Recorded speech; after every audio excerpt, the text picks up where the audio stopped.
I'm going to come in, I'm going to hire a manager, I'm going to get the people in place, I'm going to teach them how to do it. For that, you're going to pay me $36,000. Oh, by the way, you need the software too. That's another 36 grand. So I walk out the door with 72,000 in my pocket. It turns out that if you have a little bag of white powder, there's a lot of females that will, they'll do all kinds of stuff. The only thing that Charlie Sheen has on me is AIDS, and he can have that. So I had the Camaro. I get it up there, living in a beautiful place on a golf course. And you ever heard of Larry Bird? He used to be in my backyard all the time. He convinces Gary that he had been in Portugal, and he came up with a cure for AIDS. Stock's doing well. It's growing. It's not, And all of a sudden, Lenny tells me, he goes, Jimmy, you see what happened? I said, what happened?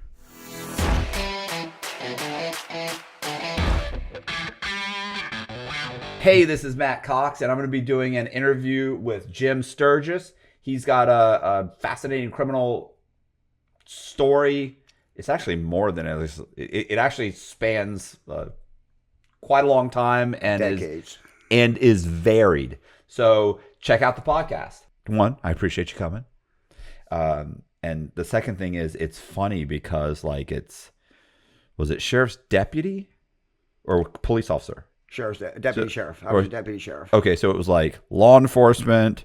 Then you go from one to another and then to the drugs. No, the drugs was the very last thing. The right. Mexican mafia thing. That was one of the. Well, I'm saying also the stock scam thing. The stock scam thing. I'm just saying in general, it just jumps from one extreme to the other. Right. I was like, scam, drugs. Right. Yeah. So, which is funny because typically, I like to if it's I tend to look for stuff that's, where the person stayed in one. This is gonna sound funny, but in one industry. Right. But I got yours, you. but because you had written that whole long thing, and I was like, I don't know, this sounds super interesting. And then you had all the article, you said you're like, hey, you can look this up, you can look this up, you can look all this verifiable. right. Yep. So anyway, so let's do this. Let's start at the beginning. Yeah, right? Start at the beginning, like you do with everybody. Yeah. So I grew up as a normal kid. I had a great childhood. Family was all close. My dad has two brothers, which were passed. But anyway, they all stayed close to my grandparents. I was ultra close with my grandfather. Great, and so then you get to middle school. Now, we had moved a few times. My dad was always like an entrepreneur. At one time, he had a bar, restaurant, car dealership, gas station, body shop, and had a full-time job besides that. And the guy didn't graduate high school, so I give him a lot of credit for that. Yeah. Always provided, always tried to lead me down the right road. But you said you kept moving. Why right. are you moving? Well, he'd buy a business, and we never moved that far normally. We did spend a year in Connecticut, but we always ended up back in Cooperstown, New York, which is where the Baseball Hall of Fame is. That's where I actually graduated high school. So we always ended up back in the Cooperstown area. That's where I went through most of my school. And imagine this, at I don't know, 15, 16 years old, my dad, was insistent I was going to go to college. For some reason, I did really well in math. We had a teacher I loved, Mr. Kyer, and I did algebra, geometry, trigonometry, and, if I remember correctly, I had, I think, algebra a 98, geometry 100, and trigonometry 99. I just was great at math. I normally goes with science, and I would look forward to biology. Terrible. Couldn't get it. I liked the teacher, but I just couldn't get it. So I ended up taking basic science instead of the advanced stuff. But anyways, everything was going, like I said, everything was pretty normal. The only odd thing all the way up to, middle school was the neighbor kids blame me for knocking over gravestones. I'll never forget. I'm 8, 9 years old. I'm in the back of a trooper car, and he said, I'm 8 years old. How the hell am I going to, turn a gravestone over? Right. It was just retarded. But that was my first experience with law enforcement. And anyway, so now fast forward to about 16, 17. there was a family called the Dinellos, and Mr. Dinello was a Supreme Court justice for the state of Jersey. They had a house on Otsego Lake, which is a lake in Cooperstown. A lot of people have summer homes there. They had a nice home. Well, he had two beautiful daughters and a son, David. David and I became friends. David decided that growing pot was a good idea. Sounds like a good idea. Yeah. So he brought up garbage bags. And the very first time I went to get any quantity, I don't know who did it. I'll never know. I understand Garbage bags full of weed. Oh, okay. And, so he was growing it, and he had garbage bags full of it. So he was like, here. And thank God I didn't have a garbage bag, but I had a sizable amount. I picked it up. I didn't make it. Main Street in Cooperstown, there's one traffic light. And I made it through the light. As soon as I turned, there's a fire department there. That's where I pulled in. State trooper pulls me over. At 17 years old, I had a great Dodge Charger at the time. Anyways, pulls me over. Got anything in this car I should know about? Well, no. And I just stuck it up under the dash. He never did find it. He kind of looked around, and not like they do today, but, he was all right. So it's obviously somebody said something. I was going to say, what did your buddy say something? It couldn't have been David, it had to have been. But it was always, in the back of my mind, I wonder, who the hell even knew, So, him and I made a few bucks selling weed over that summer. I don't remember if I was 16 or 17. That was probably the first time I, went outside of the law. And, but then I went straight pretty much, as you could say. And I always been able to talk to people. People say, it's like the old thing, you could sell ice to the Eskimos or whatever. Right. And so I'm looking around for a job. And I had never even heard of these things. I go up and interview. Oh, you're hired. I'm thinking I'm getting this great job. And the first day, they're teaching us, and it wasn't until the end of that day I even realized what the hell we were selling. Kirby vacuum cleaners, door to door. Oh, man. That's so a rough I would job. run up to the door. Did you get your free paper towels today? You give them the paper towels. If they take them, go back to the van. You get the 2 boxes. Try to get in the house and demonstrate the. And I was doing good. I was making money doing it. I met my first wife, Carol, doing that. She got pregnant. How old were you? Happened. 19. Okay. And let me back up. So I did want to mention this. In high school, like I said, my dad wanted me to go to college. And I had every aspiration to go into the University of Miami. I keep thinking Joan Collins, but I don't think that's the right name. But our guidance counselor, imagine this. You're 16 years old, and the guidance counselor says to you, why would you want to go there? What are you going to learn? Underwater basket weaving? What an idiot. Exactly. So that totally changed, my direction in life. And it made me not go to college because she's like, you're just going to waste your parents' money going there. And she's a guidance counselor. So I ended up going in the military. I forgot about that. So my dad had to sign. I was only 17. I graduated high school early. I went half a year, my senior year, and graduated January. Went into the Air Force in February, and I was only in for, I think, a couple months. Hurt my knee, and another genius, the doctor says to me, he goes, you're young. I'm going to be honest with you. He says, the doctors here, not the kind of surgery you're going to get outside of, from private practice. So I can give you a discharge, honorable, no issues. I mean, you haven't done anything wrong. And you can take that and we'll let you go home. Or we'll put you in, the hospital and we'll let, guys that aren't competent operate on you. And, your knee's probably never going to be right. Well, again, I'm 17 years old. Okay, well, I'm going home then. And I was going to be a cop in the Air Force. So I go back home. Then I get, into the vacuum cleaner thing. And ended up meeting Carol, my first wife. I was only married like a year. She got pregnant. And the worst day of my life, my oldest son was stillborn.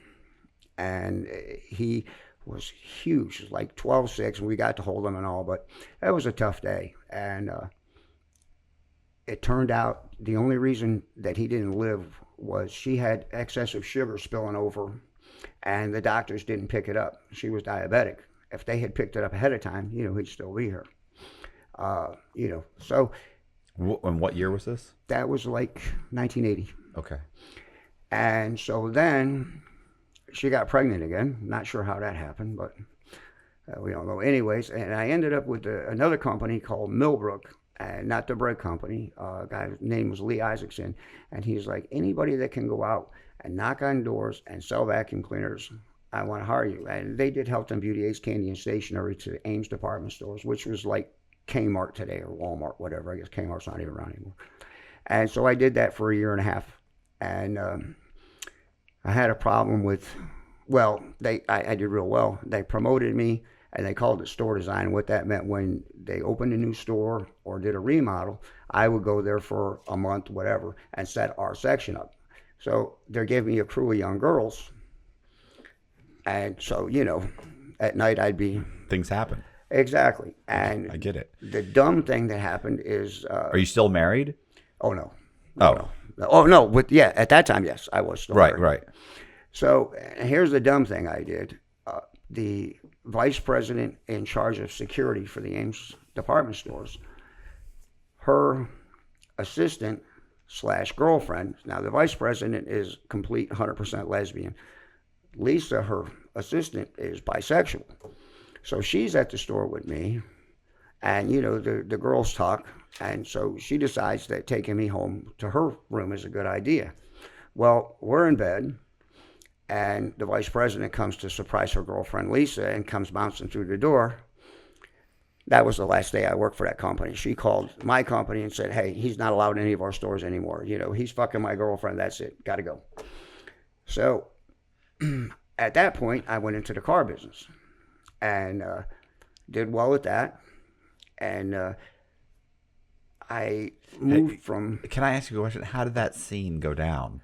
Like you're saying, you're jumping right through that. Like, she bangs on the door. No, no bang. She walked right in. Walked right in. She had a key, and this was a surprise. I mean, if I remember, she had flowers, and she's coming to surprise her girl. Oh yeah, it was great. Yeah. Right up until she opened the door, and she's like, and you're full on mode cowboy. No, we were actually curled up. We'd already, But I mean, still early in the relationship, right? Well, this was just going to be a, wham bam, thank you, man. And I was going to head to my room, but I'm thinking, well, maybe we could do this one more time before I go to bed. And so we're just laying in the bed. Of course, we're naked, Right. And she just blew. I mean, a gasket. She got upset. Oh God, she called Lee Isaacson and. I think the guy's name was Morty Siegel from the Ames department chain. And they called Millbrook, my company, and they said, look, this guy, not allowed any more stores. Now, I don't know what she told. She's a vice president, right. So I don't know what she had to tell. But what do you... Yeah, he's got to go because he's fucking my girlfriend. Right. And come on, So I mean, she could have just said, like, listen, there was an issue. I don't want to get into it. I don't want to, you can easily frame that in a way that it makes it sound like you've done something inappropriate. We don't want him around here anymore. Well, there was an issue. Come to think of it, now that you say that, I had gotten myself, without even realizing it, a reputation from store to, as we did one store, there was always at least a couple girls that, I would hit. And so it got back, through the chain or, whatever. So they already had... People talk. Yeah. It's not good. So that was it. Boom, you're done. And so then they were going to let me do grocery stores, Victory, because they really didn't want to lose me. But it just, I don't know. And it was great. No women that work in grocery stores. Well, there is, but it would have been almost like a demotion, and I had just gotten a promotion. Now imagine this. I'm driving in the Adirondacks in the wintertime in a freaking Ford Pinto.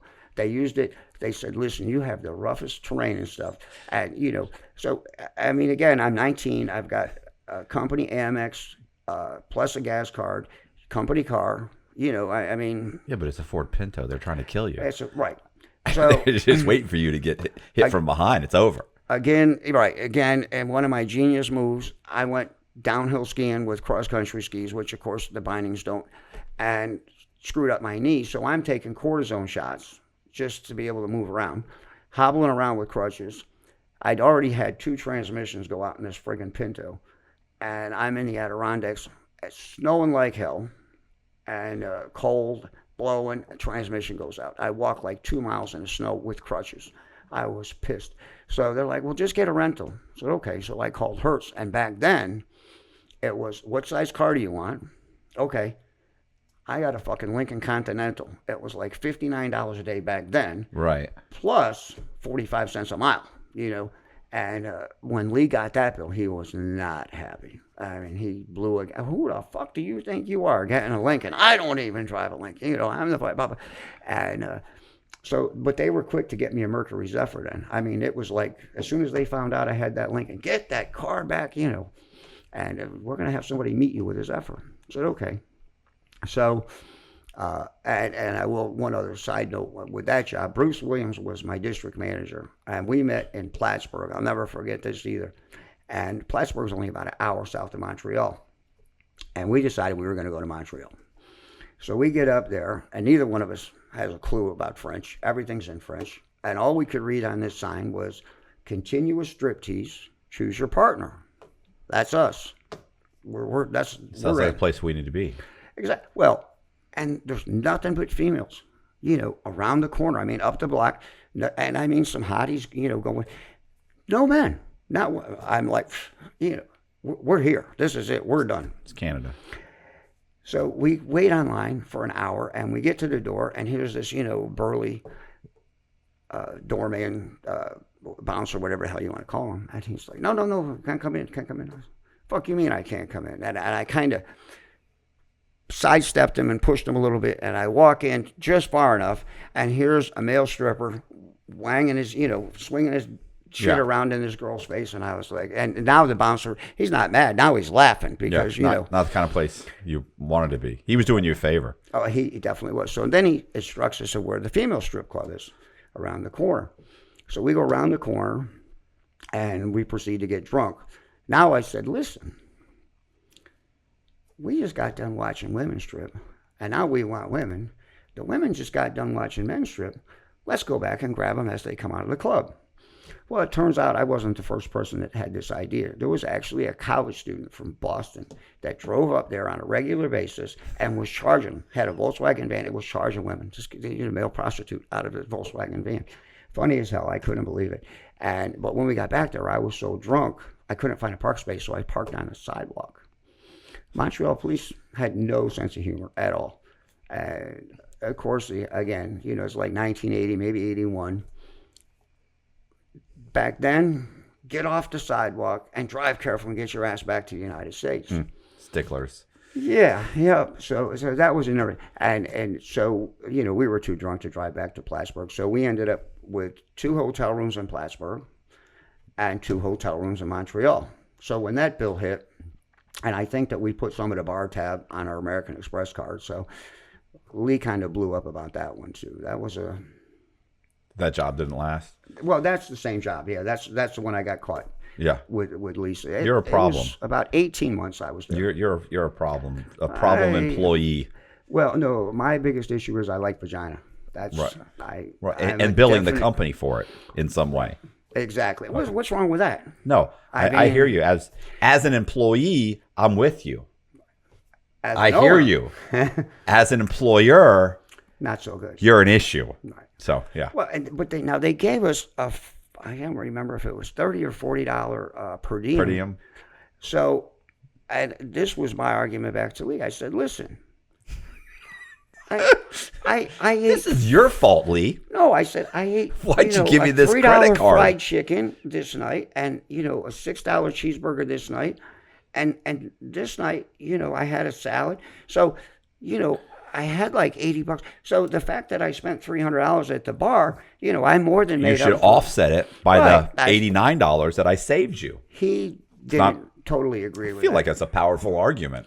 And so he, and then, but after that, I mean, I was still there quite a while, quite a few months. I did that. I think I was only there like 6 months, but they liked me because the territory I had was the whole Adirondacks. I'd leave Monday morning and get home Friday afternoon. And then the next week I was down south in central New York, close enough where I could come home every night. So every other week I was on the road.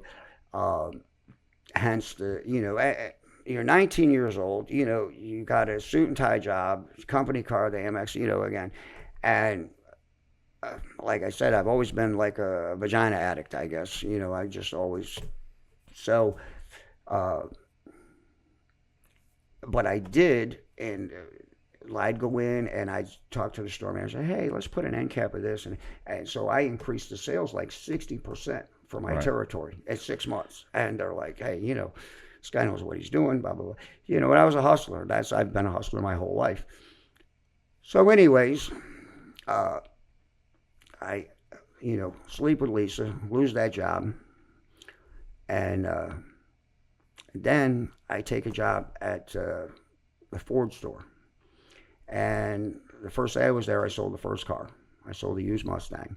Second day, I sold 2 cars. And the general manager came out and threw me the keys to this Mustang. He's like, there's your demo. You got to earn that. You're coming in at, whatever, 20 years old, no automotive experience.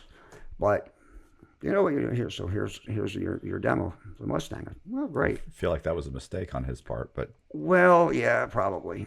And so now we got a kid named Rocky Spears and Micah Weinstein. And we're all 3 of us are young. Then we had some older guys. And so Rocky, this worked out backwards. I'll never understand this, but Rocky picked up this girl, Ellen. Now he's married and I'm married at the time, but my marriage is definitely coming to an end. And I don't know why. So this girl comes in and buys a car, and Ellen, and we called her the whale. Because she was like. She had a lot of money? 220. No, she was a large girl. And he's like, she's got a hot girlfriend. I need somebody to. I've got to take her out because it's the only way she's buying a car. But I also have to get. And I'm like, there is no fucking way that anybody that's a friend with her I want anything to do with. Well, then the girlfriend comes in. Now we're fighting. He's trying to get anybody to go, and I'd be like, I'll go. And real hot blonde, tight body. And she was great until she invites me to her company picnic. We get there. You're still married? Oh yeah. Well, that was about the end of it. I don't feel like you know what well, our vows. The rules are for being married. I didn't do real good. Yeah. No, I didn't really. I wasn't a rule follower either when I was first married. Yeah, but I was probably too young too. Wait until you hear what happens. Okay, go ahead. So this girl invites me to her company picnic, and this girl's smoking hot. I probably should have kept her. She was actually a good girl too. Sandy Palmatier, her name was, and blonde hair, blue eyed, hard body, the whole. So anyways, we're at her company picnic and we're having a great time. Right up, and I had no fucking clue where this girl worked. Right up until my current wife's sister and husband walk up. What are you doing here? What am I doing? What are you doing here? Well, I work there. Oh, fuck. How do I explain this? Well, what was your wife's name? Carol. She just said, I'm looking for Carol. She's here with me somewhere. She was supposed to meet me here. Well, did she come with y'all? They already knew. They were just waiting to see if I was going to, try to spin this somehow. You got to try.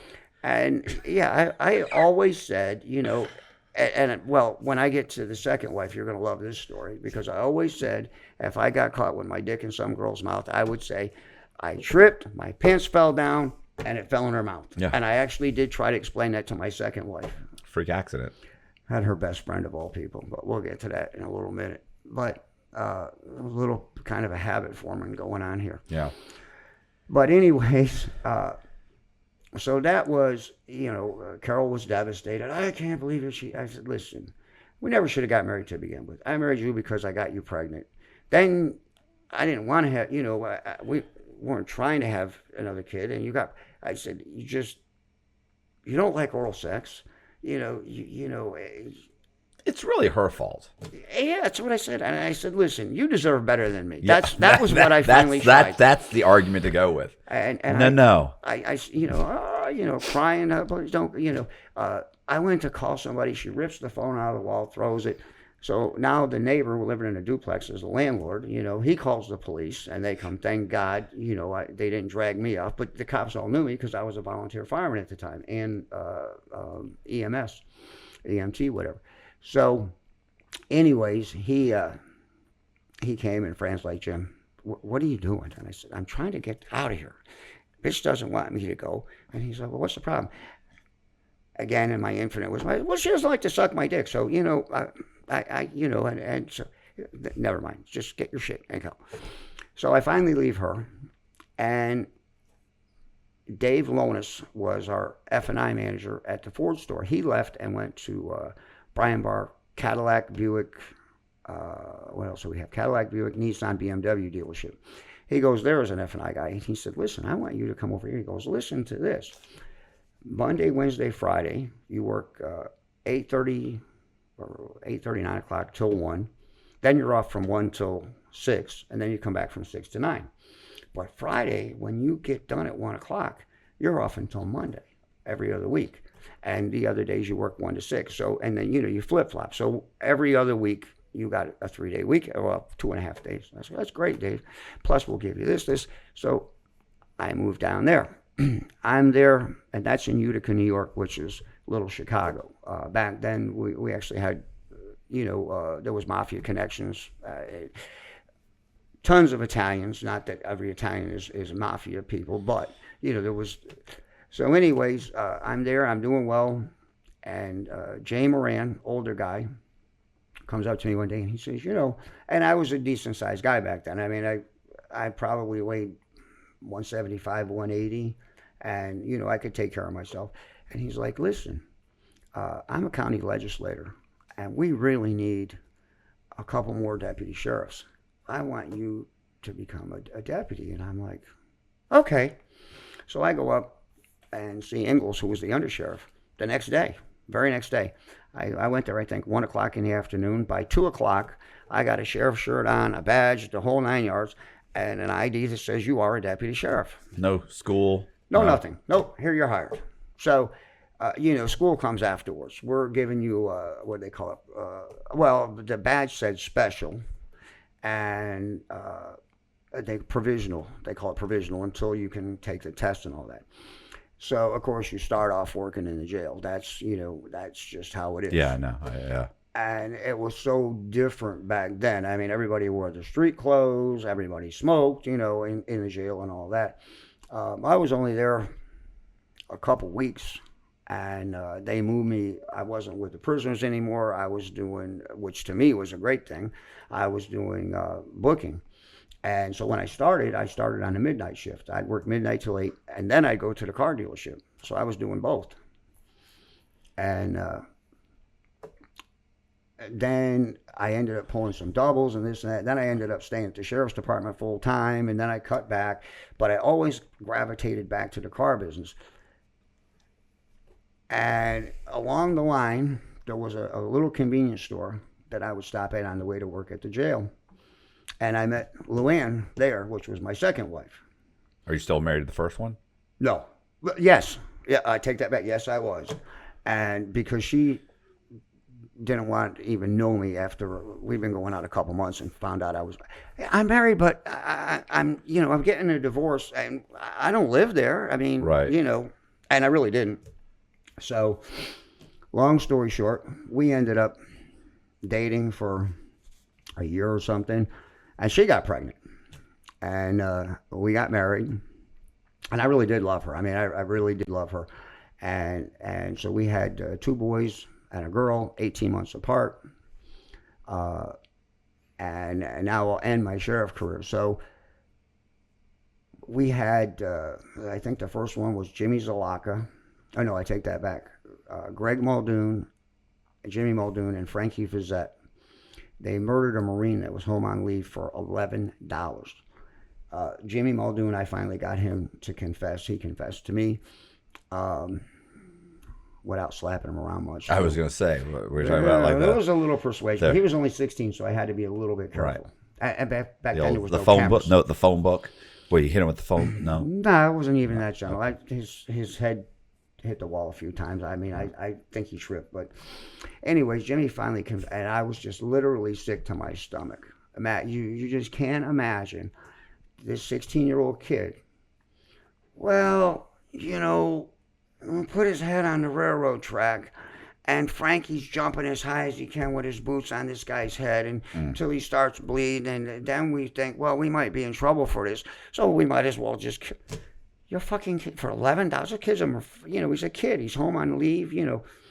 I was sick. So Greg, his brother, and Fizette got 25 to life each. And Jimmy, because he confessed and was only 16, he ended up with, I think, 9 years. Less than the other ones. So that's that story. Then comes Jimmy Zalaka, who was another fucking mental case. And this kid stabbed his grandmother either 112 or 113 times. And in his words, she took away my comic books. Well, it turns out his comic books were Playboy, Penthouse, and that's why he stabbed his grandma and killed her. And in less than 45 days, as at the drive-in, gets into an argument with his girlfriend. He's high on angel dust and split her head open. The first trooper on scene, he hit with a tire iron, split his skull. So anyways, when I'm finally done wrestling around with this jackass, he had a big black bag, and he kept trying to get that. And, now he's finally in custody, and I get to the bag, and there's a knife about this long in there. Then I also found out, like, that within a day or two, and they kept it from me for over 6 months, but my ex-wife, Luann, who was my girlfriend at the time, was at the local bar, and they were outside drinking. And I guess the neighbors complained, so the sheriff's department. So Larry Chrysler, who was a fellow deputy, is trying to arrest these two kids. And he's being kind of rough with one of them. Well, the kid had just gotten out of a full body cast, like the day before. And so, my ex said something to him. He grabbed her and smashed her face first against the van. Then they found out who it was. This isn't going to be good. We can't let him find out. So him and I got into it, and I think I got 5 days suspension or whatever, and he got like 3, and then he got sent to permanent airport duty, and I just never went back to the sheriff's department. That was it. That was the end of the sheriff's department. And so I focused on the car business. You went back to the car? I always seemed to stay, even at the sheriff's department. I was always, and my dad always had a car lot. So I went back into the car business full time, and then I started wholesaling, and we were bringing cars from New York to Florida, but they had to be certain cars. Chevy Caprice Classics, Cadillac Fleetwood Bromes, those went to Iran, Iraq, Saudi Arabia. They couldn't be brown or gold, believe it or not, because they couldn't see those colors in the desert. Okay. And but big money. I mean, we're making stupid money. And then I ended up, another guy was doing it. I wasn't the only one smart enough to figure this out. There's another guy, and of course at the auction, we're going head to head because we all want the same cars. Right. So finally, we said, let's just do this. This one comes as mine. The next one is yours. And so we ended up going in business together, basically. And the exporters got smart, and they started seeing where we were buying the cars. All of a sudden, they're showing up north. So we ended up spreading out further. And I used to get on, wait till you hear this whole deal. I used to go to Columbus, Ohio, Monday night. I do the auction there Tuesday. I usually buy a load of cars there, and we started shipping trucks out there. So I'd sell a couple loads and buy a load there. Then I'd go through Chicago to Kansas City on Wednesday, and then Thursday I'd go back to Chicago, and I did 2 auctions on Thursday. If I didn't have enough cars to finish filling a truck, I'd go to Gary, Indiana on Friday, which is the biggest shithole on the planet. At the time was a murder capital. I think it still is. I mean, It is just a fucking toilet. But while I'm doing that, and Richie, I will tell you this, Richie Westfall was a guy's name I was with. He ended up being the largest wholesaler in the whole Manheim Corporation. Nationwide, nobody moved more cars than Richie did. He ended up with his own tractor trailers. Of course, the business went to hell, and I'm not even sure where he is now. But, I mean, it was good while it lasted. When I first started doing it, you could make 15 grand easy on a load of cars. Then it got to where you're making 300 a car. I mean, so what used to be 15,000 easy. Now you're struggling to make $3,000. You know, it Right. Just because so many people moved into well, the exporters started going out further. They used to all come to Lakeland, you know, right up the road here. And Lakeland had the auction. That's where you took the export cars, and all the exporters were there, and they just buy them. And it wasn't just for, you know, for the Middle East. We had like Puerto Rico. They wanted the Cavaliers E24s, the Mustang GTs. So certain cars went certain places. And I don't remember who the hell used to buy them, but we used to buy every one of those little raggedy ass Suzuki Samurais. And because I'd buy them up north for 1,200, bring them down they here, and don't you get have those. $2,500. Just say they don't even have those anymore. Those little fucking Right. boxy.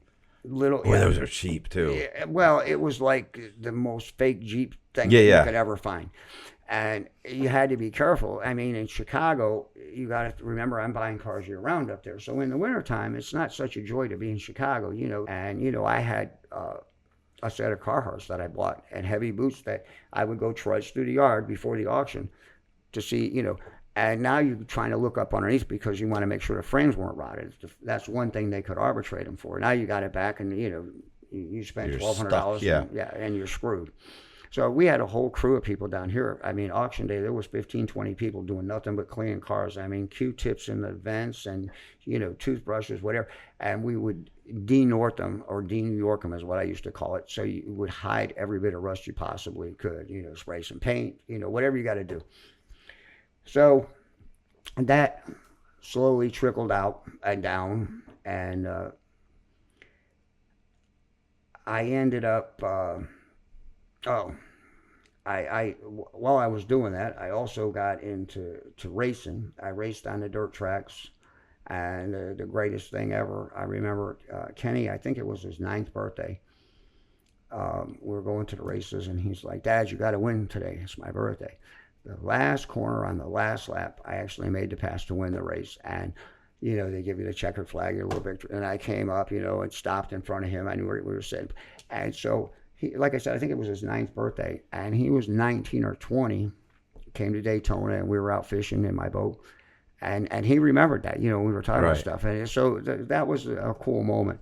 And so I had like 3 years where I'm driving a race car, things are going good, no drugs, no alcohol, no cigarettes, nothing, and I had lost my grandfather to lung cancer. I threw cigarettes away 2.5 years. Why I ever started again, I'll never know. And I met some really cool people. I ended up meeting Kyle Petty, and we ended up becoming kind of buddies. My ex-wife, Luann, babysat his daughter, Morgan, at the infield in Daytona. I had a great picture with his son that perished in a race car accident up in New Hampshire. 19 years old, Adam Petty got killed. It was just terrible. But Kyle's a great guy, and then I met Dale Jarrett. He's also a great guy. And the coolest person of all, to me at least, was Joe Gibbs. You probably heard of him. He was an NFL football coach for the Washington Redskins, 3 Super Bowls, 3 different quarterbacks. Nobody's ever done anything like that. Then he gets into NASCAR, and I don't even know. He's got to have 5, 6 championships now in NASCAR. And so, like... I had taken a picture with him, you know, with the golf shirt and whatever. He's got his arm around me. And I get the picture developed. This is back, you know, in the day. Get the picture developed, brought it back, and he personalized it. I'll never forget this. He personalized it, you know, Jim, blah, blah, blah, blah, blah. God bless, best wishes, Coach Gibbs. And that was on Saturday. On Sunday, I'm walking through the garage in Daytona, and I hear Jim. And like the 3rd time, I'm thinking, who the fuck knows me, you know? And I turn around, and it's Coach Gibbs. Come here. Okay. And he had these prayer cards that he had written up, and, you know, autographed that to me and whatnot. You know, God bless. Greatest person you've ever, I mean, the guy's as sharp as a tack, and he's one of the people, like Rick Hendrick is another person that knew how to surround themselves with the right people. Right. You know, their management teams were just incredible, you know, with NASCAR. And, so anyways, life is going along pretty good. Everything's good. Kids are great. You know, everything's great. Got the race car. Got a car business going. Life is great. Well, I decided that I think I don't remember exactly how it came about, but I was looking at the paper, and there was this advertisement.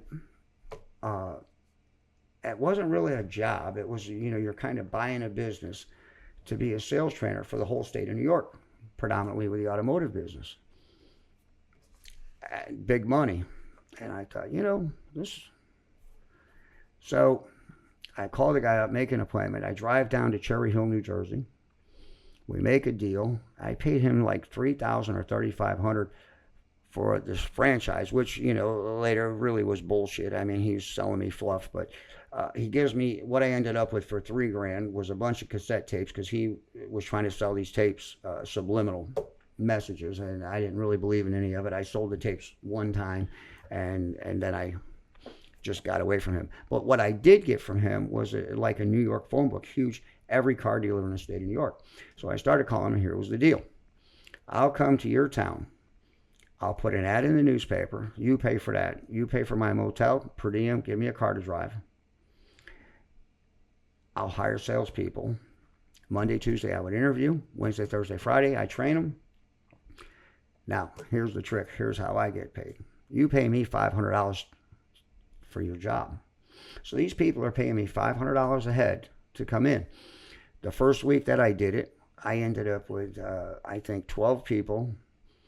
Like 7 of them paid in full. A couple of them were on payments. I only got 200, and so I would take payments and stuff. I had a little contract. They take it right out of their paycheck and mail it to me. And so at 500 a head, $6,000. Right. First week, right out of the gate. Next week, I only did like 8 people, but this is progressing. Still, that's $10,000 in 2 weeks. Right. And all legit, and of course you got to look the part, the suit and tie, and I mean, I used to take people. I remember one guy in particular. The Dell Corporation in Syracuse, New York, hired me, and they had me at I don't remember 6 or 8 stores, which we'll get. I of course have a girl story for that too, but they hired me, and what was I gonna say with Dell, but. Anyway, I was averaging probably between 5,000 and 6,000 a week, every week, and like I said, I know what I was going to tell you, Dave. So at their Dodge dealership, which was their flagship store, the guy comes in, high water pants, black like polyester pants, high water with the white socks. You could tell he just bought the shirt that day at Kmart. It had the folds in it. So you remember how they used to package them up? Yeah. So it still has those. No tie. Hair wasn't even really combed. And he worked in a factory. Everything wrong for this job. And something about him told me he could do it. And I said, listen, I want to give you a shot, but you really got to listen. Okay. So I taught this kid everything from how to dress, how to meet and greet customers, how to, right down the line, how to close the deal and all that. So anyways, he ended up being the number 2 salesman for the Chevrolet, for General Motors, for the whole United States, number 2 in the country out in Southern California. So here's a kid who was struggling, and I changed his life, and I actually got credit for that in one of the automotive publications. When I was with the Dell Group, at that point, now I'm married to Luann, and things were great, except now I'm on the road every week. And so she wants to start accusing me of fucking around. We know your past, and well, if I come home 3 or 4 weekends, and you accuse me of doing it, and we're going to argue about it, fuck it, I might as well be doing it. So I started. I understand. That makes sense, right? Yeah, I mean, I'm already gonna do I'm already taking shit for it. Right. I'm already arguing about it, so I might as well do it. So my first conquest was the receptionist at the dealerships. And so young Sammy Dell, he goes, you're going to the Jeep store next week. And Chrissy, he goes, you won't get her panties. I don't, you're good and you're slick, but you will not get that one. And I forget what we bet, like $500, I think. Jesus. Men are horrible. on Sunday. Right. On Wednesday night, I called him from the hotel, and I go, "Hey, Sammy, I want you to talk to somebody." Now, mind you, this girl got engaged. Got engaged a week before I met her.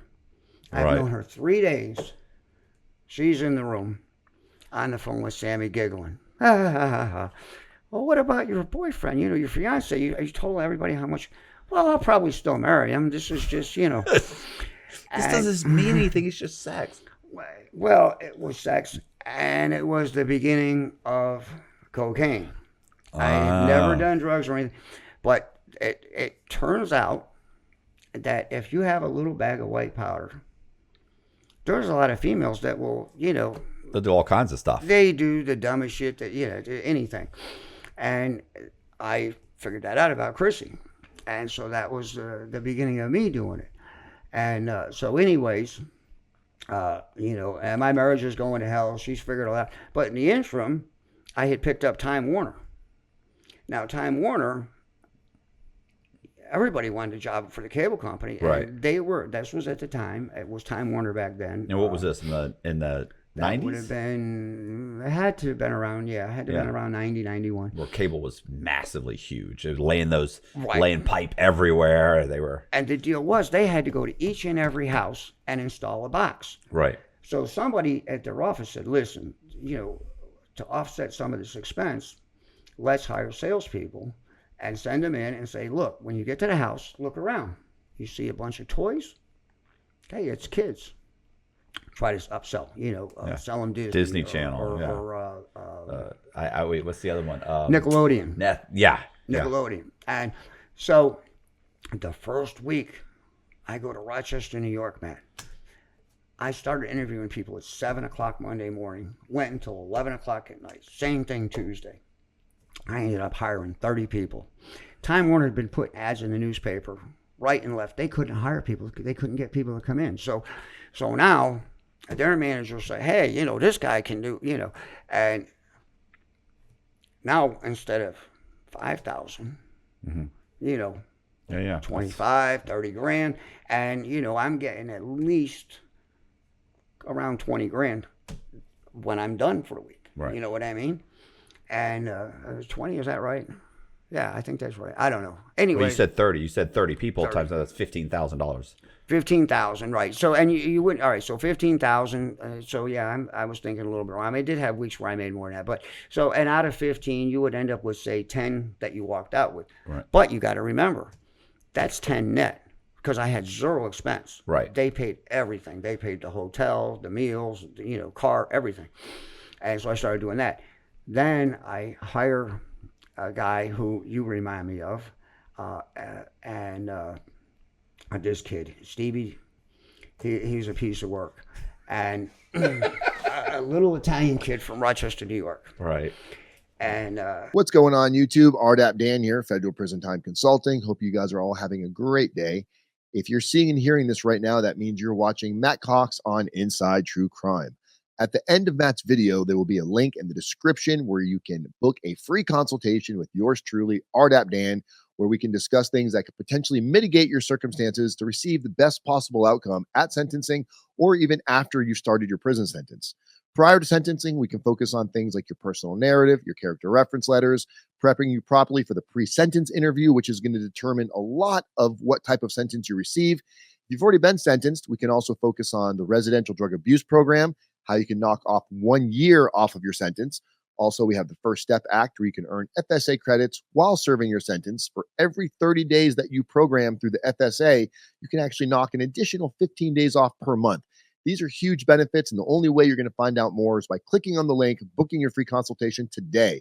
All right, guys, see you soon at the end of the video. Peace. I'm out of here. Back to you, Matt. all right, yeah, Stevie Alfano is definitely got to be a relative of you somehow.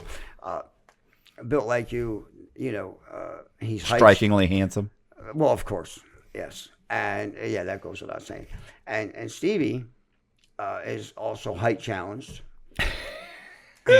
So and I told him he wanted to kill me. I get him different ways, but my favorite was when I trained him. Actually, I says, "Do you have a lawsuit perhaps against the city of Rochester?" And So he said, well, why would you ask? And I said, well, they built the sidewalks awful close to your ass. Oh, thank you, Jimmy. But so, anyways, Stevie, I ended up hiring.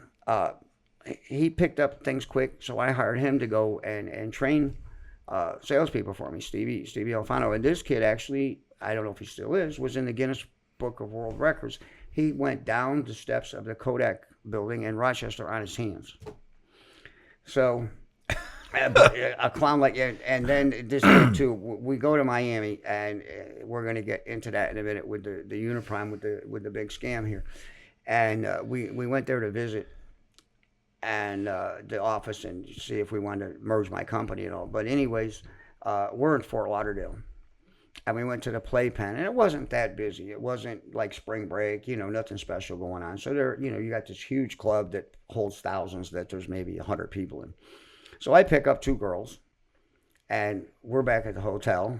The Playpen. Playpen. That was a bar club. Oh, okay. Yeah, it was a club in Fort Lauderdale. It's comparable to Cocoa Walk, but it wasn't. You ever been to Cocoa Walk in Miami, South Beach? No. Okay. Spent a lot of time there, too. But so I pick up two girls. We go back to the hotel, and we're right on the ocean in Fort Lauderdale. And this kid goes in the shower, and I'm in bed with both girls. He comes out of the shower with his pecker waving it around like, hey, look what I... And I'm like, you fucking moron. I'm getting ready to let you have one, Don't be out here trying, But Stevie was a trip. And the other thing that really pissed him off, I hired his sister to do some phone work for me. Phone work. Some phone work. Phone work, yes. And...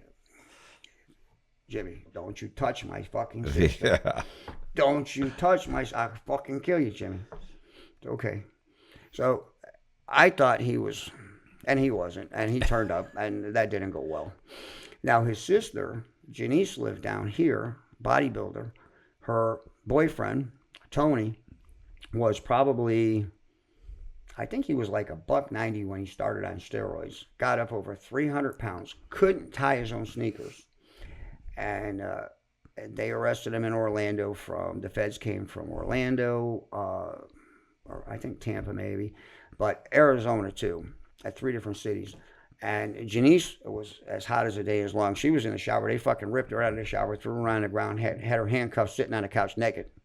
They arrested him for selling steroids? Yeah. Okay. Well, when they came to his apartment, he had garbage bags full of steroids. Right. And, Tony was not the sharpest tool in the box, And I've heard you say, when you had all this money coming in, you didn't want a Ferrari, you didn't, Right. He's got not one but two Lotuses. He goes out and it was something stupid amount of money, like 10 grand on a belt. I forget what, He's inviting trouble. Yeah. Right. Yeah. You've got, so, he went and he couldn't rent an apartment because his credit wasn't good, but they rented it to him when he goes and pays for a year in advance. Right. Here, now you can't say I'm not going to pay my rent. It's all right here in cash. So red flags started going up, and he got popped. So, anyways, I'm back in either Rochester or Buffalo area at Rochester at Gabriele Ford, hiring salespeople, and I run into a guy named Gary Tapp. Now, Gary, I think, was a distant relative of Rodney Dangerfield. You ever remember Rodney? I definitely loved, everybody loved Rodney Dangerfield. Gary looked like him, acted like him, and he wore these fucking polyester shirts and this polyester stretch pants. And he'd pull it out and just way outdated clothing and stuff. Anyways, and when I started telling him, I said, I get no respect, there's no respect thing, he's great. Gary was a great guy. So Gary's deal was, him and Jim Borlaug, they were consultants. So what they would do, your dealership's not making money, we'll come in and turn it around, and we can prove we can do it because, we've got history. And once you start making money, we want a percentage of it. That's how they got paid. They're part of it. Oops. Of course, they got upfront money too. Bar turnaround, kind of like that TV show Bar Turnaround, where they go in, right, they revamp your whole thing. Right. Yeah, Bar Rescue. Bar Rescue. Yeah, Bar now Rescue. they own a portion of the. So and I'm thinking, that's kind of cool. And so he was there and he watched what I did, and he's like, hey, we could use you at Gambino Ford in Lockport by Buffalo. So all right. So I went there. I ended up doing a couple of places for him, for where they were in consulting, and they needed some good salespeople. So I went and hired some people and brought them in. And so he calls me and he said, "Listen, why don't you come work with us?" I said, "Oh, I don't need to. I got my own company. I'm driving a BMW at the time. Life is good. Uh, Not so good at home. I was still married at that time, and if I do this, that's it's going to be the end because I'm never going to be home. At least when I'm working for myself, I could work 3 weeks, and then if I want to take a week or two off, I did. And of course, she'd get mad because I take 2 weeks off and I come to Florida. Her and the kids were still in New York, and I'd be down here. We had a place down in Boca, playing around. A couple of my buddies, we'd come down and same thing, cocaine, and we had a 36-foot Donzi, a 19-foot Rinker ski boat, a couple 3-jet skis, and we go up to the bar that you could pull right up with the Donzi, get the girls, bring them back down to the house, and swimming in the pool. And the rule was in the pool, topless. If you want to use the hot tub, we don't want any of the cloth or stuff coming out, off your base. So you just go ahead and get naked when you get in there. And so it was great for a while. So the intercoastal, goes north and south, and then there's these little jet ins. We were right on the end, and we put the pool in. But you had, I think it was either 8 or 10 houses, like 4 or 5 this side, 4 or 5 this side, all old people. So the guys loved it because they're out there with their binoculars on Sundays looking at the girls. Their wives, not so much. Right. So we had our own private police force. They'd come by on Sunday afternoons. Got to see ID. Come on, guy. Really? Do we got to do this every week? It just turned into a hassle. Then, the fucking HOAs are the worst thing on the planet. I remember getting bills because the grass was a quarter of an inch too high. Who the fuck goes around with a tape measure measuring grass? And, so that ended. But anyway, I met Gary, and he's trying to get me to go with him. So I came to Miami with Stevie, and I said, let's just go listen to what he has to say. Okay, so we come down. And he's offering me a halfway decent deal. And I said, well, I don't know. Maybe we'll try it. I said, I don't know where my marriage is going, and I don't know. So in the meantime, I went and did a dealership. I don't remember where. And I got home on Friday afternoon. It was the kids' last day of school. And the ex-wife's in her little garden picking what do you call it, weeds out of the garden or whatever. And I said to Kenny, my younger son, I said, who'd you get for homeroom next year? Oh, Mr. Piero. And I said, oh, he's an asshole. Why did they give you, and she comes up out of the garden. Blah, blah, blah, blah. I said, listen, my cousin, Robert, had, he was a kid screwing around, broke a window or something in Piero's barn. And he had the kid, he fought it. I mean, they ended up putting the kid in jail for a week or something over a fucking broken window. I mean, it was just retarded. Or at least that's as much of the story as I know. I mean, it seems like there had to be more to it to end up in county jail for a few days, or 30 days he was there. So anyways, that was the last day that I lived at that house. We got into it big time. I left, and of course, the very first thing I did, she had this hot friend. I mean, just Rhonda McMahon, hot as the day is long, from Texas. And back then it was the big hair thing, the blonde, and I mean the hard body and all that. So I called Rhonda and I said, I've had enough of her shit, blah, blah, blah, blah, blah, blah, blah, blah. Let's go have dinner. Now, she had just gotten rid of her boyfriend, Pedro, I think his name was, or something like that. They had moved up from Texas. I think he was Mexican, or at least part Mexican. But anyway, the name like Pedro. How do you narrow that down? Well, I'm not positive it was Pedro, but that's what I'm thinking. And so he got a DUI. She was mad, needless to say. We had to go to Syracuse to get him, and I forget everything that was involved. But her and I went up in a van, and we didn't fuck, but and it's like, oh, you're married and I got da. So, okay. So I'm thinking, he's gone. Caesar, actually, his name was Caesar Pena. That's where the Pedro came from, Caesar. But I still think Caesar was a Mexican or some kind of Hispanic. And so Rhonda says, well, let's go have dinner and talk about it. Absolutely, that's a great idea.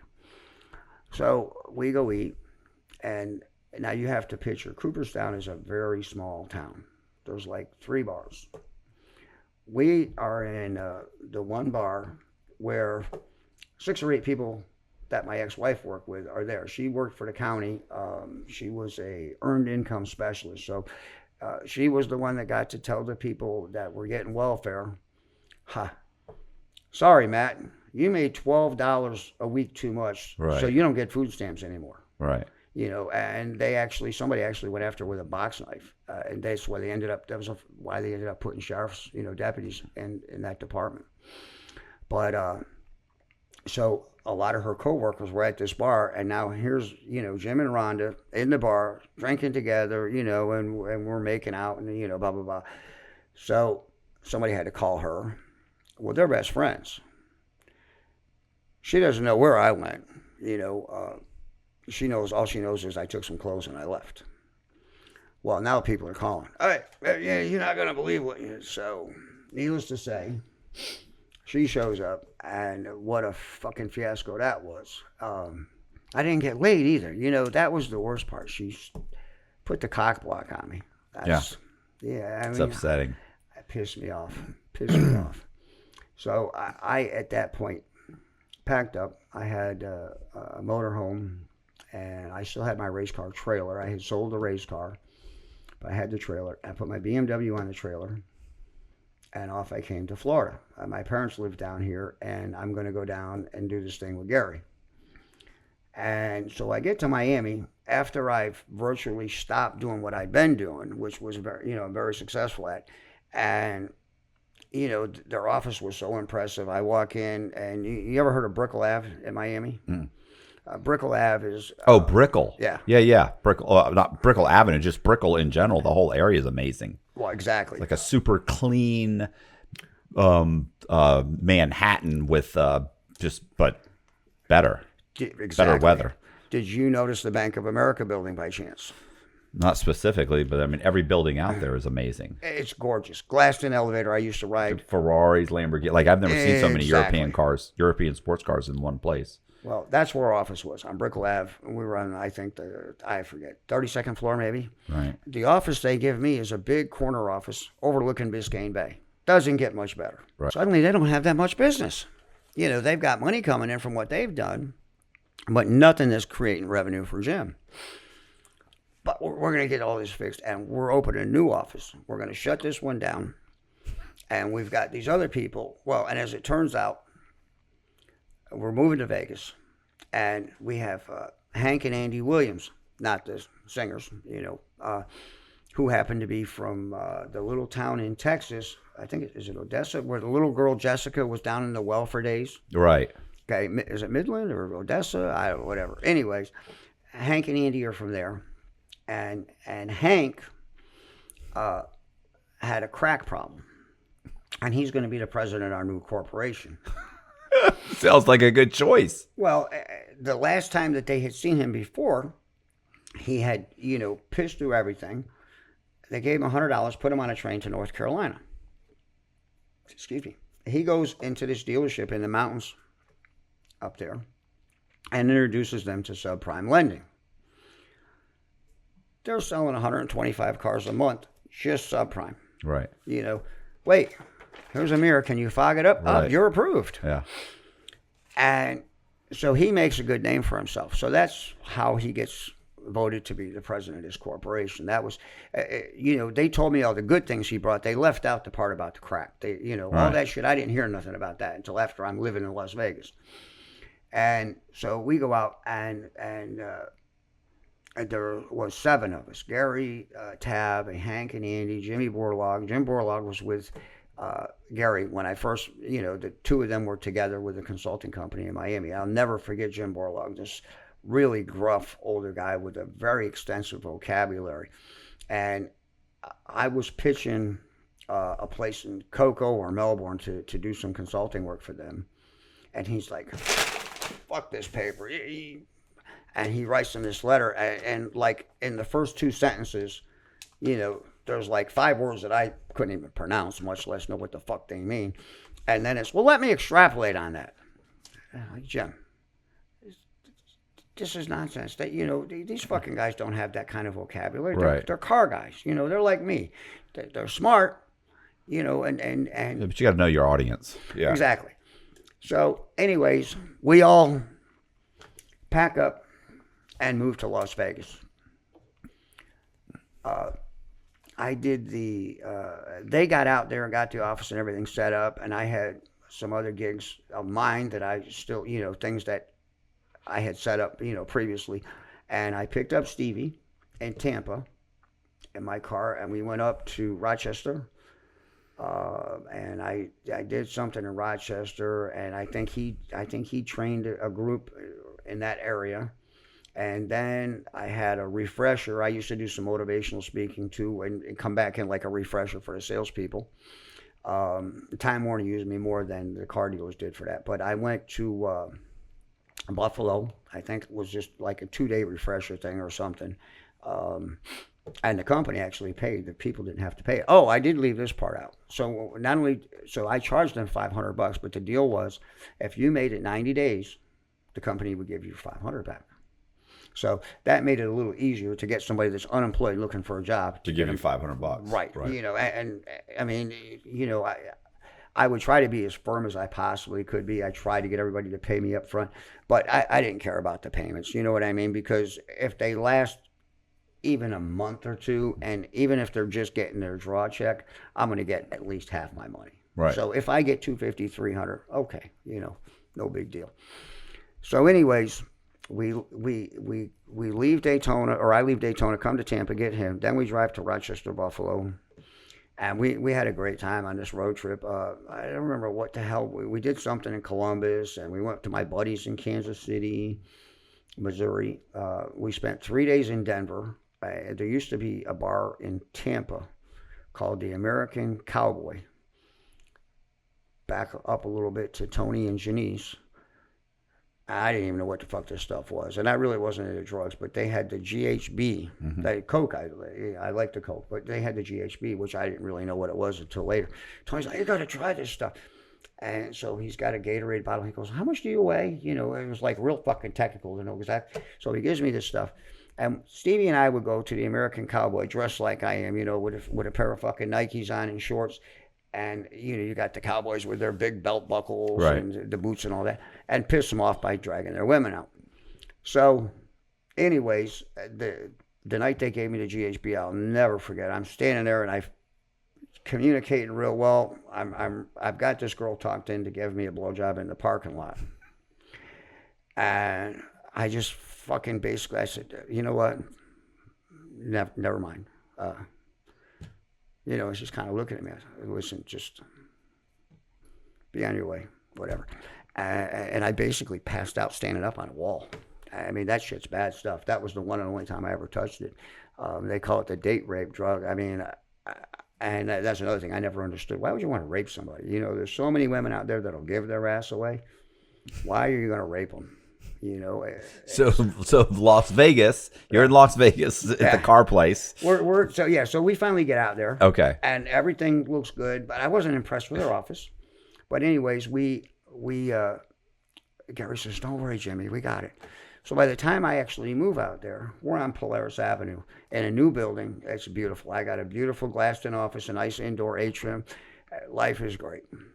And I end up with, I think, about a month, 6 weeks at the extended stay, and then got a brand new condo. I think it was 3,400, 4,000 something. It was a good size, at least 3,400 square foot, 2-bedroom, 2-bath. My bedroom was fucking huge. I mean, I had a California king, a couple dressers, couple nightstands, and the one girl that was there for a minute made me go buy a love seat and a couple more tables just to make the, it was just too much room. My closet was bigger than a lot of people's bedrooms, big walk-in closet. Working fireplace. And so right after I get it, Hank, the crack addict, him and I, he's like 2 streets over. And he says, let's go to the furniture store. Okay. So we go to the furniture store and got nothing but the best. I mean, these couches, we got the same exact, I want that. Okay, just get 2. So everything we did, we just doubled and filled these apartments. Paintings, plants, everything. I forget what we spent in the store, but it didn't matter because the company's paying for it. The company Right. paid for the condo, company's paying for the furniture. And I have to digress just a little bit back. So we finally formed Uniprime Capital Acceptance Corporation. And so you got Hank Williams is the, I call it Bogue House, but the, special finance, subprime finance guy. Right. You got Gary and Jim that are consultants for the whole dealership, and which I knew, I could run a car store myself, no problem. And my thing was, the personnel, hiring salespeople and whatever. So, and then Andy's the CFO, Hank's the president, Gary's the vice president of operations, I think. Borlaug, I can't remember what the fuck his title was. I was vice president of acquisitions. And because we had decided, listen, we're making money for all these other people, why don't we start buying our own? And that actually came a little bit down the road. Anyways, we get this corporation formed, and we're going to take it public. So we all start off with 1 million shares. Okay, 1 million for you, 1 million, 1 million, 1 million, 1 million. So everybody's got 1 million shares, but they're fucking penny stock. Yeah. I mean, it's as valuable as this piece of paper really at the time. And I go out on the road, and I went to Everett Chevrolet first, which was in Hickory. And I walked in and I said, listen, this is what we can do for you. Now, they heard about what Hank did for, another company up there. And so he's like 2 brothers. And they were the second largest big truck store for Chevrolet in the whole country. Marvin and David, the dad passed away. And, 2 brothers can't run a place because, Marvin would come and tell the service manager to do things one way, and 10 minutes later, Right. The other brothers said, nah. So anyways, they get me there, and they don't need just a subprime department. They need help. They really needed a GM. So I said, here's the deal. It's and if I remember, it was $36,000 to sign him up to be to set up a subprime department for him. I'm going to come in. I'm going to hire a manager. I'm going to get the people in place. I'm going to teach them how to do it. For that, you're going to pay me $36,000. Oh, by the way, you need the software too. That's another $36,000. So I walk out the door with $72,000 in my pocket. Go right down the street to Burns Chevrolet, which is in Gaffney, South Carolina. Do the same thing. Now I fly back to Vegas. And Sam didn't go for the software. So, but I still, I'm gone. Whatever, 4 days. I come back with $100,000. Right. And so we're getting a percentage of everything they do and whatnot. And somehow through all this, we had a meeting. Gary says, what we need to do is quit helping these dealers. And so, for example, that Chevy store, when they realized I knew what I was doing, they weren't just worried about the subprime department. They said, can you help us out? So I was basically running their store for them. And so they're paying us for that, and we're getting a percentage of everything. So anyways, and of course, imagine this: I get 2 guys in 2 other stores that were Hank's buddies. I get a call from Sam Burns at Burns Chevrolet, and he says, Jim, we got a problem. Where are you? I said, I'm in Hickory. You need to bring your ass down here now. What's up? Just now. I get down there. One of Sam's or Hank's buddies from Texas also was a crackhead, and I've got him in there running, this finance department. He's supposed to be a professional. They give him a company car. This fucking kid takes the company car. I find him in a crack house. Where's the vehicle? Oh, I rented it to the dealer. So you did what? how the fuck how am I supposed to explain this to the owner of the dealership? Oh, I'm sorry, the guy that I sent to you, Right. you know.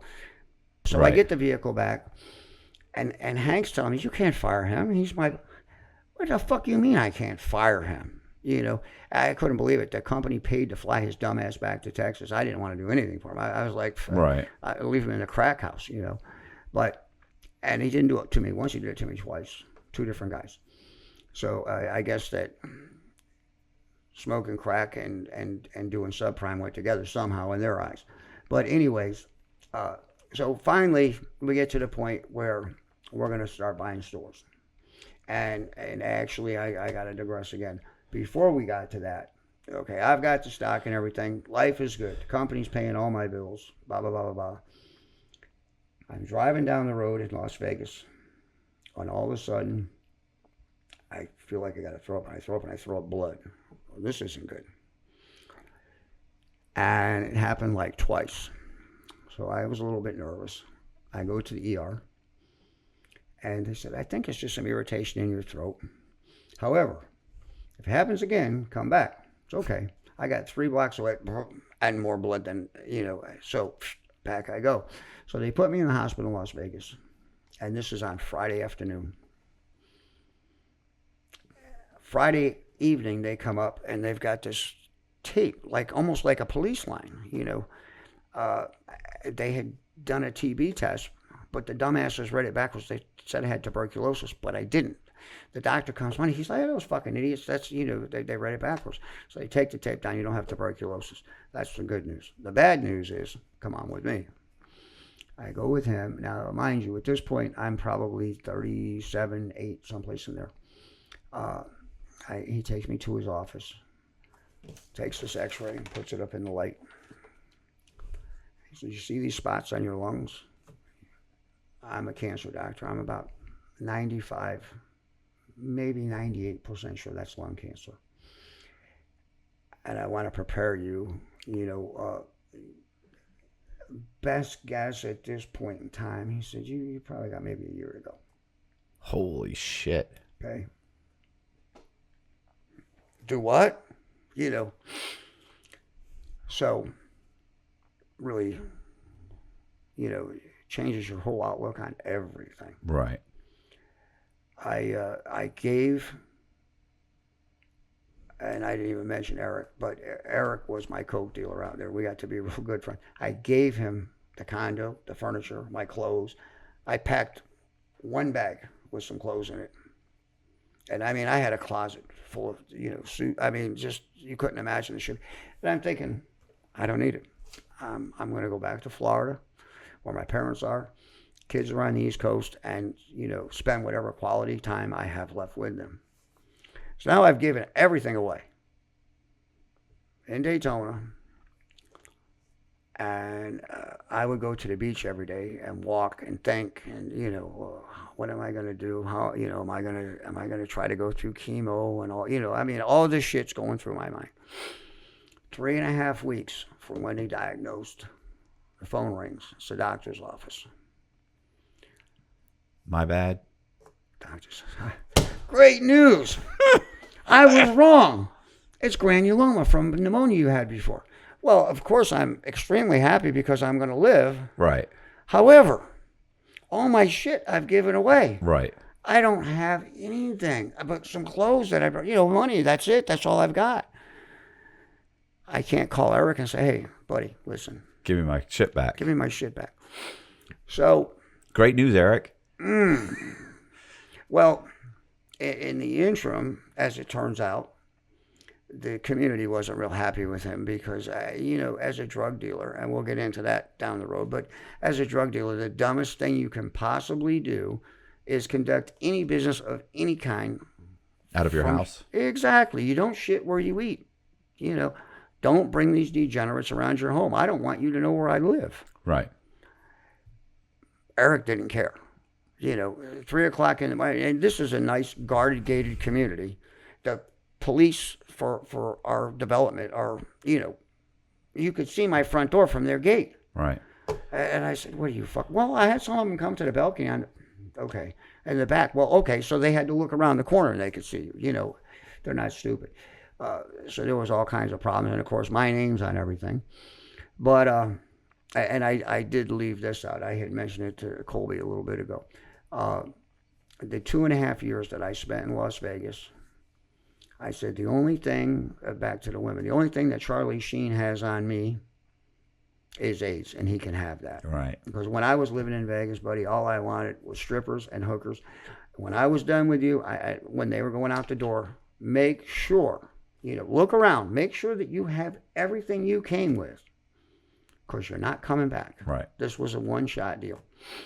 And I'll tell you another quick story about that too. So this other guy that I had met at a club one night, we just got to be buddies, and he knew a couple of other coke dealers and this and that.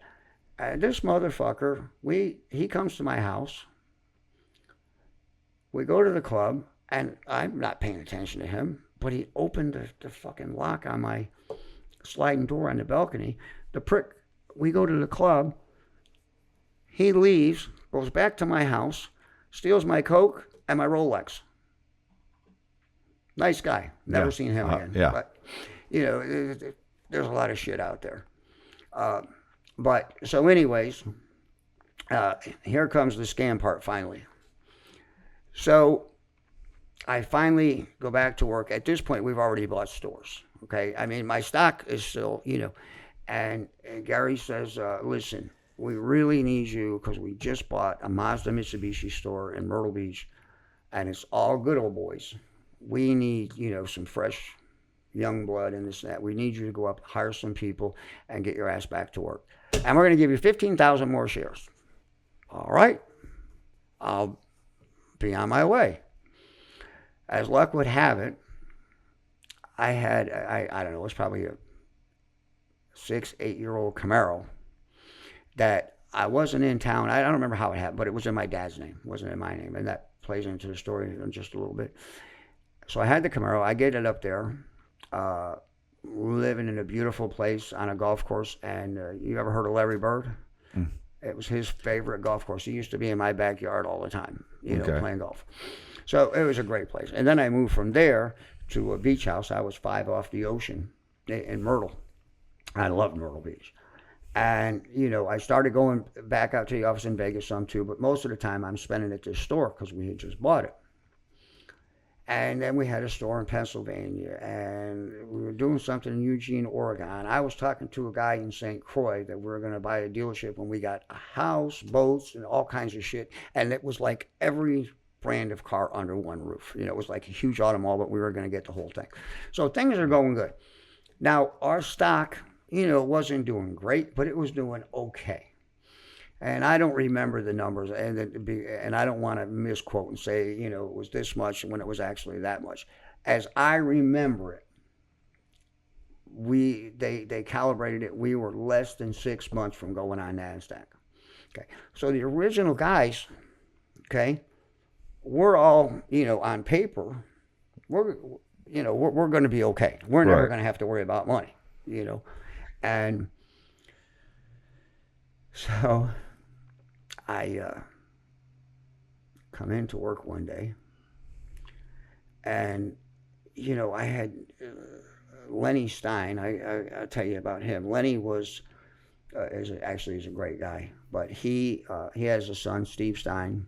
Steve and Brett Saxon wrote a couple of books. The second one was The Art of the Smooths, and they have a guy you probably heard of that co-authored it. His name starts with Donald, middle initial J, last name Trump. Okay. Lenny, when I'm in Vegas, calls me up. Jimmy, you got a tux? Nah. Well, get on a good suit. I'm taking you someplace. I'll be there at 4:30. Be dressed, ready to go. It's okay. Takes me to the Hawaiian Tropic International Model Competition. Downtown Julie Brown, Joe Pesci were the MCs. I was seated behind downtown Julie Brown. As I remember, it was a 60-minute TV show, 48 TV, 12 commercial. Of the 48, Julie Brown was 33, and where I was seated, my face was in, every time she was talking, you were seeing me too. So anyways, now we go to the after party. And we're up there, having a couple drinks. I went in the men's room because I wanted some Coke, and met Pesci. did a line of blow with Pesci, which was pretty cool. And then I come out and I'm sitting. Lenny goes, Jimmy, come here. I want to introduce you to somebody. I said, okay. So we walk over, and there's these two fucking gorillas. I mean, mammoth people. And they kind of part, and I never forget this. He's probably the only person on the planet that ever called that man Don. Go, hey, Don, how you doing? Lenny, you remember me? You know, you did the book. And Lenny always wanted, he's Jew, but he always wanted to be Italian, so he tried to talk like the old school. Right. So Trump gets up, shakes his hand. Let me introduce you to my friend Jimmy Boom. So we sat down, spent, a few minutes with Trump, which I got to be honest with you, I'm sure that night he was accused of some kind of misdoings, and the girl that was making the act was, that was accusing him. I never seen her. I saw him. We Right. sat at his table for a while. We were a couple tables away. If he was doing something fucked up, I would have seen it. And he didn't. So when he ran for president, I thought, oh, how cool is that? I didn't in a million years never dreamt he would get it. And then to be able to say that, hey, you know what? I got to interact with him on a personal level. Excuse me. That was in like '98. I thought that was just the greatest thing in the world. That I had met him and interacted and all that. And I got to say, I think, my opinion doesn't mean shit to most people, but he's a great guy. It really was. He didn't drink, no alcohol. I guess he's never drank alcohol. I think a brother or somebody in the family had an alcohol problem. And I had a problem with it. He's gotten older, and I think the filter from his brain to his mouth is just completely fucking dissolved. Right. If it wasn't for that, I can't believe he's not still president. But I'm not going to get into a whole political thing. So through those guys, I did learn a little more about scamming. Brett and Steve, their thing was the first book was How to Meet and Hang Out with the Stars, and they could tell you, like, let's say you ran into Tom Cruise, who's one of my favorite actors. He's dyslexic, so if you spotted him at the airport, and you walked up and and started a conversation about dyslexia, chances are he's going to talk to you. Right. So that's what this whole book was about. Steve and Brett ended up with their own TV show. It didn't last long, with Fox, called Getting In. And like the first one, they show both of them in their garage, with the jeans and T-shirt in the morning. And the bet was they couldn't get in. I'm not sure if it's Academy Awards or what it is. But anyways, remember the TV show Frasier? Yeah. It was the year Kelsey Grammer won Actor of the Year. So the bet was not only did they have to get in, but get their picture taken with him. Son of a bitch, at the end of the night, here they are, either side of Kelsey Grammer. Boom, here's the picture. The next bet was that they couldn't get into the Super Bowl. One was and I don't remember the opposing team, but one was the water boy for the Cowboys, and the other was for the opposing team water boy. So these guys are just, and Steve now is an author. Brett's a movie producer, and actually Eric that you had on With the gold. Exactly. I'm trying to put him and Brett together right now. So anyways, back to Uniprime. So Stock's doing well. Stock's doing well. It's growing. It's not, and all of a sudden, Lenny tells me, he goes, Jimmy, you see what happened? What happened? Shit went up like $6 overnight. I'm not well versed in the stock market. Right. I really don't understand everything that's going on, but I know. For a penny stock, that's insane. Right. Yeah. And well, in my, I'm not going to say pea brain because I do consider myself relatively intelligent. But in my brain, I'm worth all of a sudden overnight $6 million, Right. 15,000 more dollars. Yeah. Okay. That's how I'm thinking about it. I'm thinking about the dollars. And I don't know. It couldn't have been only a couple of days after that. And I think, and I could be wrong, I think it went to like $17, which for a penny stock is retarded. Right. And of course, at that point, the SEC came in. And so here's what happened. What year was this? That was 99. Evidently, now, I wasn't there for this, but I believe the guy's name was Alfred Flores. He got a hold of Gary Tabb, which Gary, if you remember, was the Rodney Dangerfield guy. Right. Okay. He got a hold of Gary, and Gary was a really sharp guy. I don't know how he pulled the wool over his eyes, and they didn't do any research or anything. But he convinces Gary that he had been in Portugal, and he came up with a cure for AIDS. And not only did he have a cure, it was all natural. But guess what? Government was suppressing it. Absolutely. How did you know that? Fucking pharmaceutical industry. They don't want that. They don't want that. It's all natural. You can't get addicted to it, and it's going to cure AIDS. Yeah, they're making tons of money. Pharmaceutical companies making tons of money on their own, right? Their own research, their own. But they don't have a cure. Medication. They don't have a cure. They don't want a cure. Right. They don't want a cure. We've got a cure. They make more money off of treating it than curing it. You're right. Sorry, that's the conspiracy theory argument. So now I'm hearing this and I'm like, what? We're fucking car dealers. What do we know about? Well, it's not that this guy, he did all this research and blah, blah, blah. And I kind of looked around and I thought, you know what? I need to get rid of some of this fucking stock because something bad's about to happen. Before I could make any move and get rid of one share even, I get a phone call. And Mr. Sturgis, my name is Jim Warner, and I'm a United States Postal Inspector. In my infinite wisdom, I didn't know what a postal inspector was. I said, listen, I'm a busy guy. I'm getting this place going. Our postage meter works fine. I don't have no issues with a post office. Thanks. Keep doing a great job. Have a good day. Hang the phone up. A couple seconds later, I'm getting paged on the intercom system for a phone call. I'm like, who the fuck is it? Oh, so, my calls are all screened. So, it was just, so I started being a little gruff again with him. I was like, listen. He's like, no, you listen. I think you need to understand exactly what I am. And he says, I need to see you. I'm down the street. And he's like 10, 15 minutes away from not even, from the car dealership. And he's like, I'm at this restaurant. Now, you've got two choices. You've got whatever he gave me, 15, 20 minutes. Either you're going to come here and talk to me, or I'm going to have 4 FBI agents come get you, and it's not going to be pretty. All right. Got my fucking attention. Right. You can get arrested in the dealership, or you can come. You can be here in 20 minutes. Well, and listening to you, I realized, and of course, as we get further down to my other fuck up, if you make a mistake or have bad judgment, or however you want to put it, you break the law. The cops come put handcuffs on you, and you go to jail. Right. Not with the feds. The feds come and tell you, hey, you fucked up. We're going to come after you. But we're going to let you think about it before we actually act.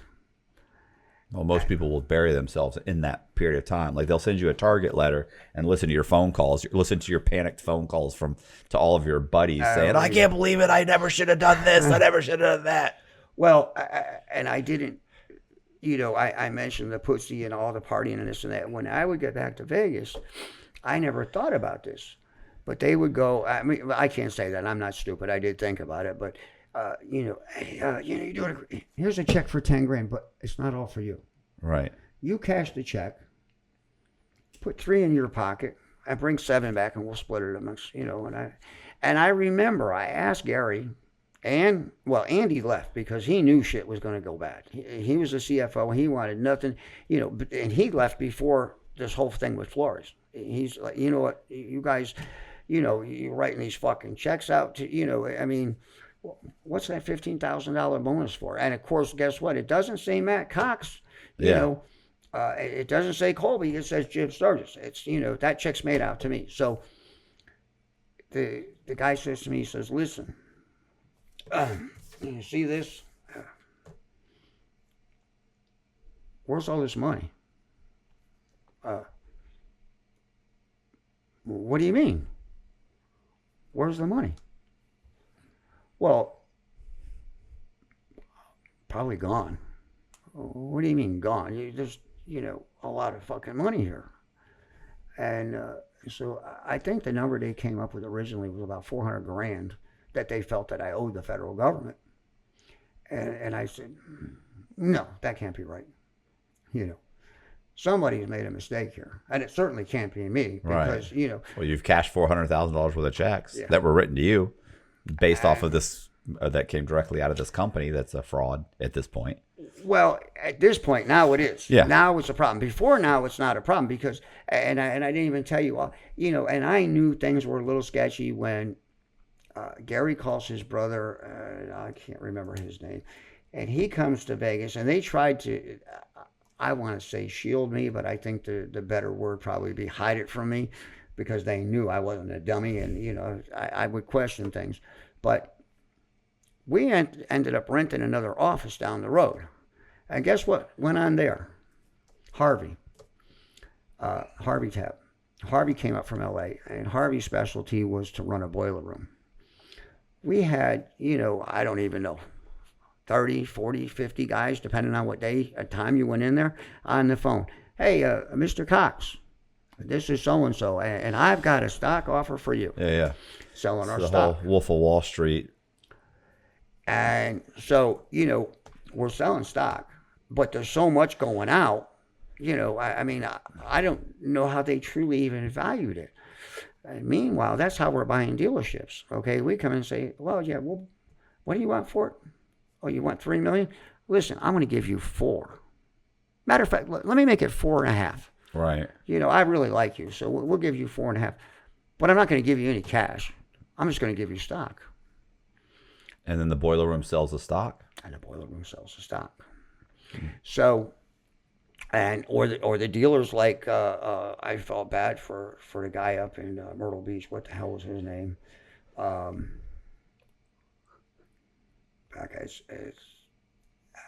think Addy. I think Mike Addy was his name, but I think it was Addy Dodge in Myrtle Beach. Yeah, but how is that? That's not illegal. It's illegal when it becomes a pump and dump scheme, and you got that, and they came in and said we have the cure for AIDS. Well, yeah. So that it was bad enough they're doing the boiler room thing, and I know because they're probably saying it's worth more than it is. Right. I didn't know exactly what they were saying or what they were doing, but I knew that it really wasn't legal to do what they were doing. But they're getting away with it. They're writing me these big checks. All my bills are paid. I don't have to worry about money. I don't have to pay any bills, nothing. And, right. And I'm getting all these bonuses. Plus, I'm getting a weekly paycheck, which at that time, right before everything came to an end, it was stupid money, like $5,000 or something a week was my salary. So couldn't spend the money. Couldn't spend it. Right. And so anyways, this postal inspector calls, and he's the one that explains to me about the fraud. He said, what do you know about, this? I never even heard the name until you just told me.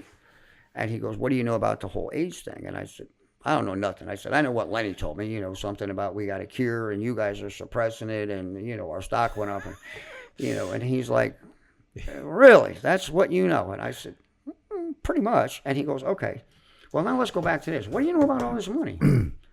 I said, well, I cashed some checks. I didn't think it was that much. And he goes, well, I'm pretty sure it is that much. It's all in black and white.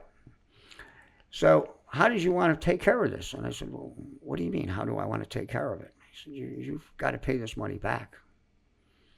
And he said, just so you know, we've already seized everything. Everything. Houses are gone. Cars are gone. From you? Yeah, everything. Gone. Bank account froze. I had $300 in cash, and I had back to the Camaro that I drove to Myrtle Beach. That's what I had left. They gave me, I think I got an hour, maybe 2 hours to get out of the fucking house in Myrtle Beach. Take what you can get in that amount of time, and whatever you don't take, forget about, because you're not getting anything else. You're done. So they, at the end of the day, he says to me, well, let's talk about this. And I said, listen, Jim, there's really nothing to talk about. I really don't know much about that. He goes, well, much. He goes, wait a minute, before it was anything. I said, okay, I don't know much of anything, because I'm not going to put myself in a corner where I lie to him. Right. And I said, the other thing I'm not going to do is I'm not going to rat out my buddies. I said, it's just not, Who got you into this position to begin with? Right. I'm pissed off at him, but I'm still not going to, and he goes, well, what do you know that you could rat him out for? I said, well, I really don't know much. And so we went back and forth playing this little dance. And finally he says to me, he goes, it seems like you've been honest. So we're not going to charge you with anything out of this. And I'm thinking, well, what the fuck are you going to charge me with? I didn't do anything. Right.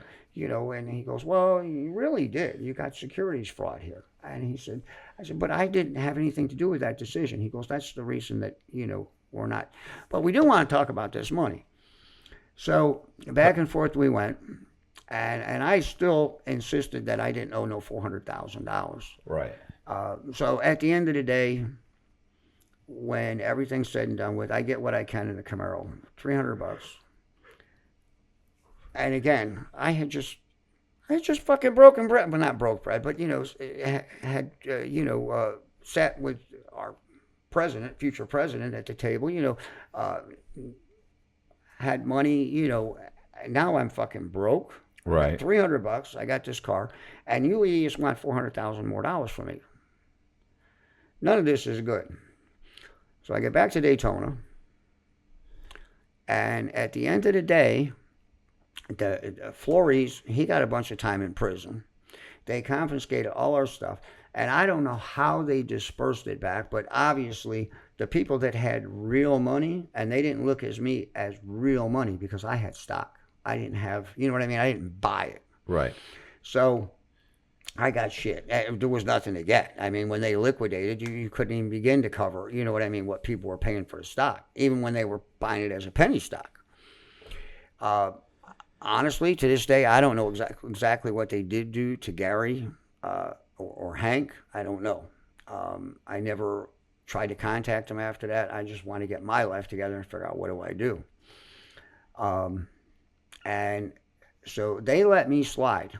And I checked into it further, and I just couldn't believe that somebody would be so ballsy. And I guess I left this part out. So while he was allegedly doing this research in Portugal or Spain, it turns out that Mr. Flores was actually in prison in Denver for conspiracy to commit murder for financial gain. You mean he didn't really have the cure for AIDS? I don't even think. I think I probably knew more about a cure for AIDS than he did. Yeah, this guy was just a complete scumbag. That's shocking. That is shocking. Yeah, so I haven't. Do you think that these idiots, your buddies, really believed that he had it, or do you think they knew? In my heart of hearts, I really want to believe that Gary really believed him, and Gary was not a dumb person, but. He, like I said, I can picture him with his polyester pants, pulling them up. He's this might work. Oh my God, this is something Chris Marrero would believe. That they found this rare plant in Brazil that you take, if you mash it up and put some sugar in it, mash it up, and you crunch it into a pill, it will cure AIDS. It'll cure AIDS. Absolutely, Chris. That's the way it works. And they're suppressing it. Well, the government's not going to let you have it, no, because like you said, how much money has big pharmaceutical companies given into, this senator, the president. Well, in Marrero's case, you would actually say that the gray aliens, the aliens were behind it. But I hear what you're saying. The aliens are running it. I'll have to send you one of Chris's videos, and you'll have a better understanding of what you're. Only time I've ever heard about aliens before, there was usually some kind of narcotics involved. Does this individual believe it would? These are extraterrestrial aliens that are really running the government. So. But I'll send you the video. You'll get a kick out of it. Thank you. Well, now, so you... he believes everything. Sorry. It sounds like Joe Biden could be an alien. I mean... It sounds like the Rodney Dangerfield guy. Right. Gary's on that.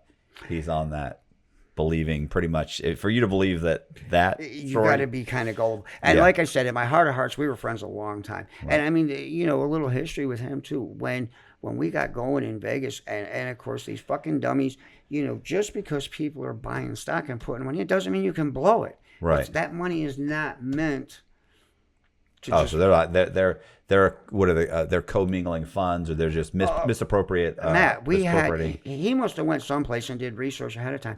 We had the biggest yacht on Lake Mead. This fucking thing had, I forget, 5 or 6 bedrooms. 3 bathrooms, 3 floors. The top was a jacuzzi for like 50 people that they had taken off just to make it into a party deck. It was 2 foot longer than the biggest boat previous to when they bought it. And he was in the process of ordering a fucking helicopter, you know. So, yeah. And that's why I assumed, you know, when they came in, you know, they came in there. I mean, I wasn't there, but they came in with, I saw pictures, hand trucks and stuff. They took everybody's desk, every file cabinet, every drawer, every piece of paper, you know, anything that was there, you know, that wasn't people's personal shit, they took. And turn off. And so, anyways, they took everything. You know, everything was gone. You just turn the volume down. Volume down. Yes, that should be it right here. Come on, you dirty bastard. Not call volume. Which volume do I want? An alarm, ring a notification. Yeah, that should do it. So sorry about that. Sorry. So, you know, you got to believe. I mean, if they found all that money that was written to me, how much money did these knuckleheads take? Now, I don't know. They may have just paid themselves, you know, a handsome salary. Yeah, but they were also getting cash from you, so they knew something. They knew, hey, we need to put something aside in case this whole thing goes wrong. So right. they knew something was wrong. Right. And if the true number was 400, I probably got maybe 60 of it. Right. If I'm lucky, you know, because like I said, you know, I can remember getting checks for 10, 15,000 and only keeping like 2. Right. You know, I don't really need the money, you know. And I'm thinking it's probably wrong, but, you know, the Baggio had recently opened, so they're down there betting on the horses on Saturday and, you know, doing a lot of shady shit. Prior to that, Gary actually had owned a couple racehorses, and so he was. And there's a real quick, cute story about that. We were going to Escondido to get his furniture from Vegas, and we stopped at Santa Anita because he had this hot tip. Put 50 in, I'm putting 50 in, you go in and bet. And it doesn't matter. It was either the 6th horse in the 7th race or the 7th horse in the 6th race. Whichever way I was supposed to do it, I did it backwards. And guess what? You lost all the money. No. It was a fucking long shot that went off as some stupid, and the motherfucker won. The one that the hot tip didn't pay off. My fuck up actually paid. We actually made money. He's pulling out, bitching at me. You dumb motherfucker. It must have been the 7 horse in the 6th race because he's cussing the hell out of me. And I'm like, well, let's at least see, you know, he's like, this fucking, you know, is a nag, blah, blah, blah. And we're pulling out of the parking lot, and he's still got the thing on the radio, and all of a sudden this fucking horse that I bet on in sheer error comes in. No, we made like $1,500, you know, off 100, or no, more than that. We made more than that. I don't remember what it was, but at Santa Anita, I'll never forget that. But, you know, Jimmy Borlaug and we used to go to the Rio for the seafood buffet. I guess they blew that place up now, somebody told me, which I find hard to believe. They had the beautiful nightclub on the roof. And back in 97, 98, it was like $32 for their buffet there. You know, everybody thinks you go to Vegas and everything's free or an extra free. Well, if you're gambling enough, yeah, it is free. And if you want to go off the strip and eat shit that, you know, I wouldn't feed my dog, you can get a $6 prime rib dinner, but you got, you know, something the size of a $50, and, you know, it's not quality meat, you know, you still pay for decent stuff. So anyways, I really don't know what happened to Gary or Hank or Jim. I have no idea.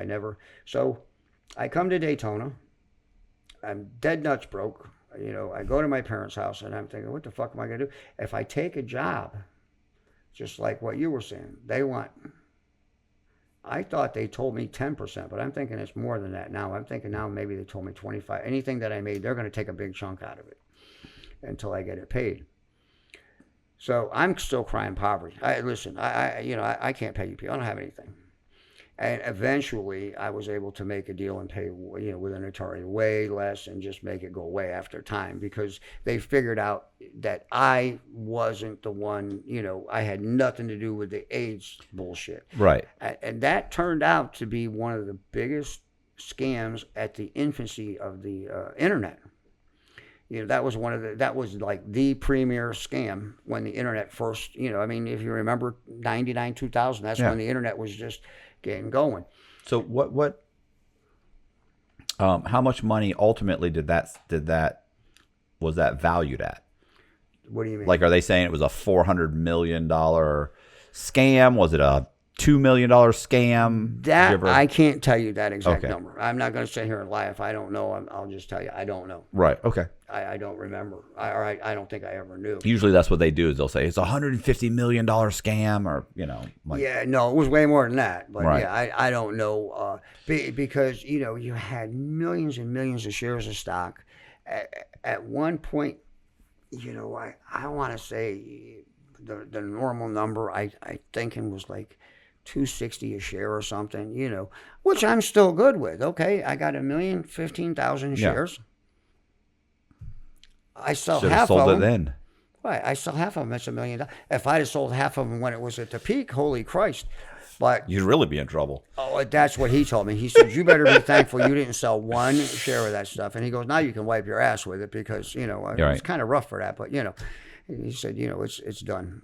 You're done. So I'm pretty much fucked. Right. I come down and with my tail between my legs and stay at my parents and try to figure out what I'm going to do.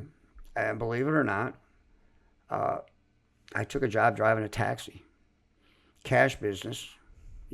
Government can't take nothing because they don't know I'm even working. Right. And did real well at it. In my personality, I've always, done the sales thing, and that's what you're doing. And Daytona is such a touristy area, like spring break. I had a 15-passenger van. I'd put 30 kids in that fucking thing. You take them $1 a block. So if they're in the 1,000 block, it's $1. The 2,000, they pay 2. 3,000, they pay 3. I've actually made stupid money. I honestly think, and I didn't keep perfect track, but I think I made around $100,000 after the first full year of doing it. I did it for like a year and a half, 2 years almost, before I was able to make a deal with the government and get back in the world. So then we open up a car dealership in Florida, in Daytona. And that was going okay. And then the fucking landlord comes and says, "Listen, I'm in the wedding business." And he's coming down from his main office down to almost where I am and says, "I want to use this for the wedding business. Your lease is up in 3 months. You got to go. Not going to renew it." So I ended up with a bunch of cars. And I met another guy, Joe Grimaldi, in Daytona. Put cars up with him. Well, actually, I rented a spot just to store them. And he's like, "What are you going to do with them?" I said, "Well, we're going to sell them." But, I explained. "Oh, I got a car lot." So we ended up going partners. Wait until you hear this. We ended up going partners, but everything's in his name, which is okay. And I go back to the Vogue business, folks with bad credit business. And we had a company in Orlando called Laser. And so let's say that you sold a car for 10 grand, or they usually weren't 10 with that company. Let's say you sold one for 5,000, and the people put tax, tag, and title money down. So at the end of the day, they're financing the whole 5 grand. I take the contract to Orlando, to Altamont Springs, and they give me $2,500. They give me half up front, and then as the people pay, they pay me. And that's okay, and the longer they pay, the higher my percentages that I get every month. And that way you still have working capital. And so I ended up doing well with them, and then I got a company called Auto Use out of Massachusetts. And we had, as I remember, and I've lost the paperwork, but anyways, as I remember, we had almost $500,000 on the books with Auto Use. And I had about the same, I think I had more with Laser than I did Auto Use, but a lot of money coming, right around the $1 million mark. And so anyways, I guess it was on a Friday. I was writing myself a check, or however the fuck we did it. Anyways, a check for $1,000, and what I used to do is take $1,000 a week, and then the beginning of the month we get our checks in from so whatever it was, we let's say the check is $50,000 just to make it easy. You had say 10,000 expenses, that leaves 40. 20 goes to Joe, 20 goes to Jim. Joe's part is, it's in his name. I'm using his money, and we're using my brains, and so that's how we're coming up with a split. So I have all this back end money built up. We put in a check for 50 grand, and my check's no fucking good at the bank. Oh, what the fuck? So I go to the bank, and the branch where he did everything, and I said, "What's going?" Oh, Joe came in earlier, and he took all the money out of that account, and it's now in Grimaldi Enterprises account, because he was a plumber too, so that all went fucking south, and we ended up parting ways. And one of my other friends, a lifelong friend, ended up in there. I think he ended up getting some of it. I don't know. I know there were checks coming in at 14, 15 grand a month. Half of should have been mine from just one company, and forget about the other company. He claims the other company didn't send him any money. Company claims they did. I never got anything. So I end up in New York. I went back up, where my parents moved back up upstate New York. And you always end up back home, they say. When I went up, there was a little girl named Savannah. Savannah had a couple problems. Imagine this. Here we are with another female. One was she liked to smoke crack. And other than that, she also liked to do heroin. And she used to cry, I got to stop. I'm going to end up dead. And God rest her soul, she did. At 25 or 6 years old. It's fucking sad. I think that she got murdered. She was staying at one of her ex-boyfriend's houses, who was a dealer. His new girlfriend is not happy. He's got his, one of his exes living in the house. So his current girlfriend starts giving her dope. Well, you don't have to be, it's not a real far stretch. I mean, people told me that, she was putting rat poison in the fucking heroin she was giving her. And I guess after a couple days, she started getting sick. And after a couple days, she was butt naked on a couch, shitting herself. And they finally called her mother and, raced her to the hospital. Her mom got to spend the last hour of her life holding her hand before she died. And then they let her stay with her for like another hour beyond that. So obviously, prior to all that, she had, crying and crying and crying. So I got to stop. I got to stop. I got to stop. I said, listen, are you really serious? Do you really want to stop? And she's like. And you're dating her at this point? No, she's just a friend. Just a friend. And, I mean, I was still doing a little bit of coke, but I'm ready to be done with it. I don't. So I said, listen, the only way you're going to change things is you have to change people, places, and things. That's, and I said, as long as you're living in Daytona right now, you're never going to stop. So I'm going back to New York. You don't know anybody up there. You've never been there. It's a small town. And actually, instead of Cooperstown, we're Oneonta, which is a really small city. And I said, I'll take you up there. And now I did start dating her when I take her up there. But, before we went, I really wasn't. So we take her up there. How long do you think it took her to find a heroin dealer? I was dating a chick that smoked pot. And we went to Atlanta, and she didn't have a dealer to sell her pot. And she made an appointment at a hair salon, showed up at the hair salon, got her hair done, and walked out with a bag of weed. And that girl hooked her up with her dealer. So, I mean, we're talking about within a day. Less than 24 hours. Yeah. Same thing. And Savannah had the heroin dealer. So I'm not happy. And I sent her back to Florida shortly thereafter. And she called back crying. And so I bring her back up. And I promised this time it's going to be different. It wasn't. I mean, I knew better. But, so now in the interim, along comes she met this girl, Leah, Desimini, beautiful Italian girl, dark hair with the prettiest blue eyes. I mean, hard body. This girl, I mean, your dick would get hard just looking at her. She was like model type material. Right. And so they become friends. And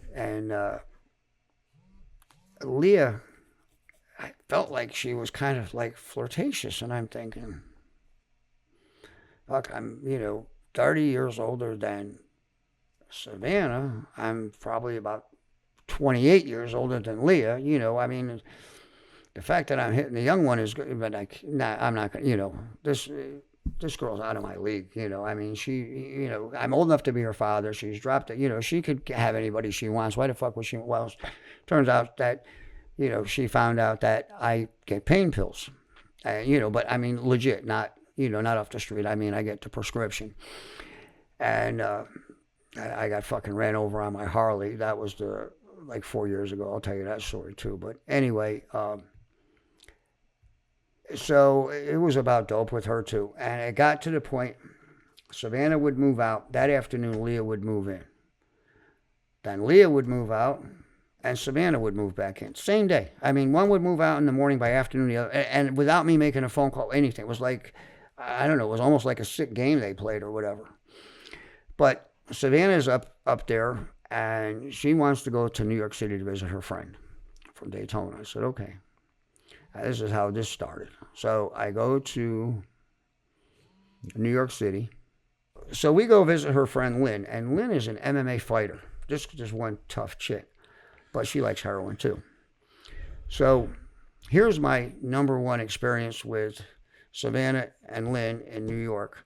Lynn goes and gets her 2 bags of heroin and told her, don't do both, just, do half of one. Or, if you really, you can do one, but it's really, this fucking girl dumps 2 bags of heroin in her thing and does her thing. And next thing I know, she's fucking blue, Matt. Right. She's essentially dead. We're picking her up, putting her in a shower, and, her friend's freaking out. I'm freaking out. Finally call 911. They take her to the hospital.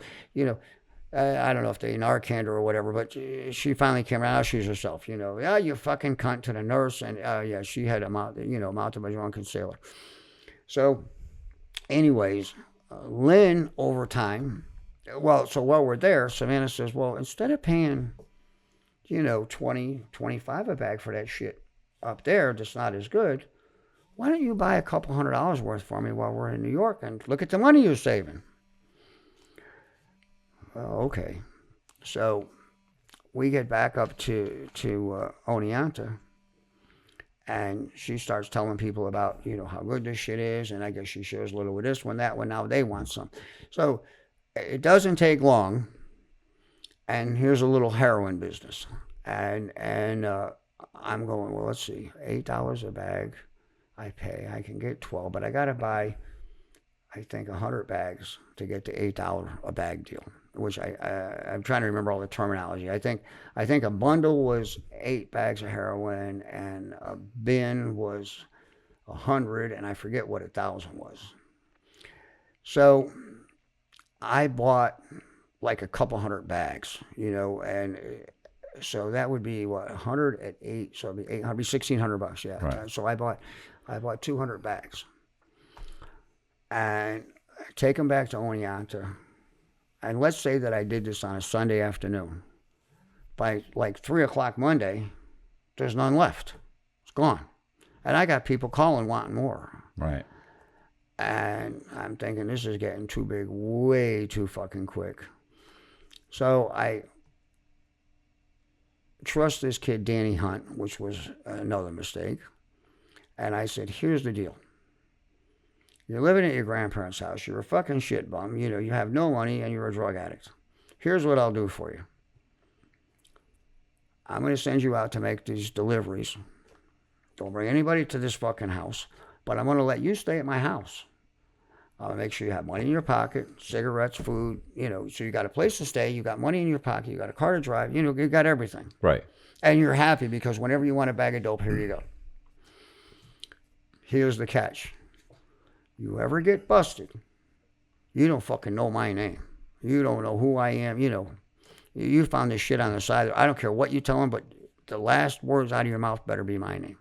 No problem. It's okay. So things are going good. And I've grown this shit from, a couple hundred bags or 150, whatever a day, to like 1,000. It was some stupid amount. And I'm trying to remember the exact amount, but I had actually weighed the shit out, because I knew if I got any more than that and got caught with it, the charge was substantially worse. It became, it was a big step up. So rather than take a chance on that charge, I would only get, I think it was 2,000 bags at a time. And I found this fake safe. It was an Armor All bottle. It was the coolest thing ever. The top had Armor All in it. You could spray it. Yeah. Screwed it together. The label blocked the seam. Nobody could see it. I had glued some red pepper on the inside of the thing because I was told that kept the dogs from sniffing it. Okay. And evidently it worked because when, as of course, that something bad is bound to happen. But anyways, this goes on for a while. And all of a sudden, I wonder where the fuck Danny is. He should have been back, an hour ago. Call his phone, no answer. And it went to voicemail. That's not good. I think he left my house at 1:30, quarter to 2 in the morning. Like 6:30, he comes walking up. Where's my Trailblazer? Cops got it. Oh. What'd they get you for? Well, I just had one little bag with a little resin left. I said, what about the dope that you... Oh, that was already gone. And he goes, well, wait a minute. No, he said there's still some in the Trailblazer. He had to think for a minute. He says he had a shaving cream can that was a fake safe too. Right. Colgate shaving cream can. That's what he had it in. So I said, what'd you tell the cops? I didn't tell them nothing. The other cop was, and I said, so they let you go? You got no ticket? They arrested you. They took my vehicle. Why did they take my vehicle then? If they didn't arrest you, why? Well, I don't know. I'm not sure. But they did. They towed it. You would think the cops would have at least given him a reason. I mean, something to say instead of saying, "Oh, come up with something." Well, right. He's a drug addict. Like you can't. Right. Well, and then thankfully for me, this is in Delhi, New York. It's a real small town. And the cop that's investigating me, as it turns out, is basically a rookie. He doesn't have a fucking clue what he's doing. Everything he does turns out to be totally illegal. But anyway, obviously, it doesn't take a genius to figure out that he's talked. Right. So we go get my Trailblazer, and he's still telling me there's still dope in it. We go get it, and he comes flying out of the parking lot. I follow him up the street. He pulls over. Oh, they must have taken it out. Shaving can's still there. The fake safe's still there. At that point, now I was pretty sure. Now I'm positive. He talked. Right. There's no doubt. So now I have to separate myself from him without pissing him completely off because, he's already talked. It's only going to get worse. And kill him, dump him in the woods? No. No, but it's surprising you say that because... It went through your mind? No, you have no idea how close that actually came to happening. So as it turns out, Lynn ends up dating this Mexican guy who was a really nice guy. And he's the one I'm getting the dope from. As it turns out, his brother is in the upper echelon of the Mexican mafia. Wait a second. True a story. Mexican selling heroin Imagine is that. connected to the cartel? Imagine that. Stop it. Not true. So the brother says to me, I'll never forget. He's standing, this is the good brother. Well, I mean, they're both good guys, but this is the brother that's well connected.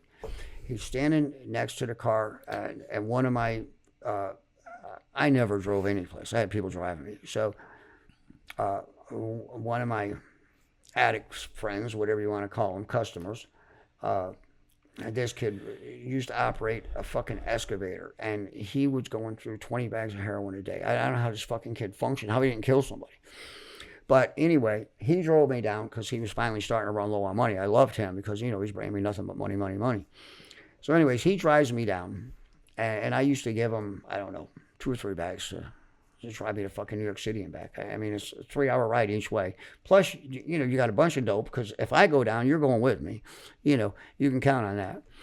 And so anyways, one trip that we're down there before Danny had gotten in trouble, the brother that's hardcore in the mafia, he's standing at the back of this car, and he pulls out his gun, and he says, Jim, he's got to fucking go. He said, let me just, and he said, the alley's right there. We'll just leave him and go.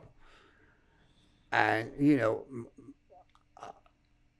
I've never done anything even fucking remotely close to that, you know, and I'm like, nah, he's all right, And you didn't think it was that serious? No, I'm stuttering, stammering. I don't know what the fuck's. I mean, he's got no issues with me, but he knows this kid's a fucking rat. He knew it. Somehow he knew. And so it turns out that he was right, and I would never want to kill somebody, but I'd often thought, God, I wish I just came around the corner just a couple minutes later, because I think he would have just done it, And of course, I said, my infinite wisdom and smartass in me, I said, well, why won't you at least get him out of the car? Why put fucking blood and broken glass in the car? Because he's sitting in the back seat of the car. He wants to just go right through the back window, just in the back of the head, and be done with it. And this guy's driving a brand new Hummer, his house. They lived, the older brother, the one that was in the mafia, his house I was never actually at, but the younger brother lived 2 blocks from John Gotti's house. I mean, nice in Queens, they weren't ultra flaunting it, but, one's driving a Hummer, the other one's driving, I think, a Beamer. But they had other cars too. And so anyways, I'm going back and forth to New York, and I've always got, so I replaced Danny with Roger. And the deal I made with Danny was, I said, listen, I left out a couple things about the fucking scumbag. Number one, besides turning me in, I didn't know this right away. It took me a minute to figure it out. He found my safe in the house, cleaned that fucking thing out. Dope, money, everything. Stole televisions, Xbox, I forget everything he stole out of my house. And what he did, the little bastard went down in the basement, and, they had the outside doors to get into the basement. Right. And unlocked it. I'm not down there. I'm not going to fucking check that. The little bastard. Just like your other buddy that unlocked the screen door. Or the sliding glass door. Sliding glass door, yeah, yep. So this little prick, and worse than that, and my dad is, my dad's my dad. He's, my best friend. I love him more than anything on the planet. And he goes, my dad always, my mom always carried, or had a little, like a vinyl lunch bag cooler type thing. She used to pack my dad a lunch every day. Right. And except for Fridays. Fridays he would eat out. But during the week, he preferred. So anyways, he took $1,000 deposit on a car, and he stuck it in a little pocket, like on the front of this cooler. Fucking Danny even stole from my dad, took $1,000 from him. I mean, I wanted to kill him for that. $1,000 what? Cash. Oh, okay, $1,000 cash. Yeah, deposit on a car. My dad was so mad. And the little bastard went right to the office, into the detail shop, grabbed 2 of my big screen TVs, and went running out the door with them, threw them in a car, and took off. This was after I parted ways with him. And even when we parted, I was trying to be nice. I said, listen, I know you're a fucking rat. I know, I said, and I told him, I said, you don't even realize, but you had a gun to the back of your fucking head. You didn't even know it. I saved your life, you little prick. And I said, I'm still going to give you dope every day, but you need not testify against me, and you need to keep my name out of your mouth. Oh, I promise. So I None give of that him. was going to happen. No, I knew better. You're delusional. Exactly. At that point, I'm thinking, well, what can I do? Right. So I hire his buddy, Roger, to take his place. And we're coming back from New York City, and I told Roger, I said, don't you ever tell him where we are. Don't you ever sell him dope. Nothing. Turns out Roger's on his phone, texting him. Oh, well, we were here, we were there, blah, blah, blah, blah, blah. And that's when we got popped. The police, I'm asleep. I'm in the back seat of the car, laying on the back seat. And I'll never forget, this old man's got the back door open, and he's got a gun, and the fucker's shaking like this. Where's Sturgis? And I'm, whoa, I had a blanket. I mean, I'm like trying to get my hands out. And I'm like, don't fucking shoot me, you dumbass. I said, what's going on? Now, the cool thing is, if there is a cool thing. Well, who is the old man? And like There's a a cop. DEA agent or a No, cop? these are local Delhi cops. Okay. These idiots go from Delhi to a town called Shadankin. Now, Shadankin's in Ulster County. Delhi's in Delaware County. They go to Shadankin. That's where they pull me over. The local judge wouldn't sign the warrant because he's a family friend and didn't believe that I would get involved with something. There's no way Jimmy's into that. No, I'm not signing a warrant. So they get a new judge in another town. This kid just became a judge. He was actually my elementary school principal's kid. And imagine this, way back in 5th grade, the only time in school I fucked up, I used to spend all day at the principal's office. I'd come to school, go to his office. My desk was in his office for all of 5th grade. I had a teacher miss his house. I couldn't stand. Every Friday, he would go where my mom worked and have lunch and give a report on me. Anyway, so his kid's the one that signed the warrant, but it was so generic, they could have came here and searched this house. Right. So everything they found, they couldn't use. And all they found was the shit that I gave the two morons. They had, I think, 46 bags total. That was all they found. Right. There was 2,000 bags in that fucking Armor All bottle in the back of the car. My father wanted to kill me when he found out. Police had the car for 3 days. My dad picked it up. Dope was still there. Okay. I mean, I didn't tell him where to Right. look for it. I Dad, by the way, make sure that there's still, no. Yeah, just pick the car up for me. And so mistake number one was the bad warrants. They had, again, a New York City phone book, a stack full of shit, but they didn't have one clear picture showing me giving dope to somebody or me getting, collecting money. They had nothing. All they had was pictures of, different people coming and going or me meeting people or other people, mostly other people meeting people. But they did, they were focused on me. So anyways, they arrest us and they put us in the Delaware County Jail. Well, if you arrest somebody in Ulster County, then you take them to Ulster County Jail. You don't take them to Delaware. So they gave me a public defender, and he comes in and he says, I'm assigned to your case, but it doesn't matter. I said, what the fuck do you mean it doesn't matter? I'm in jail. I got a $100,000 bond. What do you mean? It matters to me. And he goes, no, you don't understand. They got you in the wrong kind. They're going to have to let you go. So this is on, I don't know, I'm going to say like a Monday, whatever. No, excuse me, it was on Friday.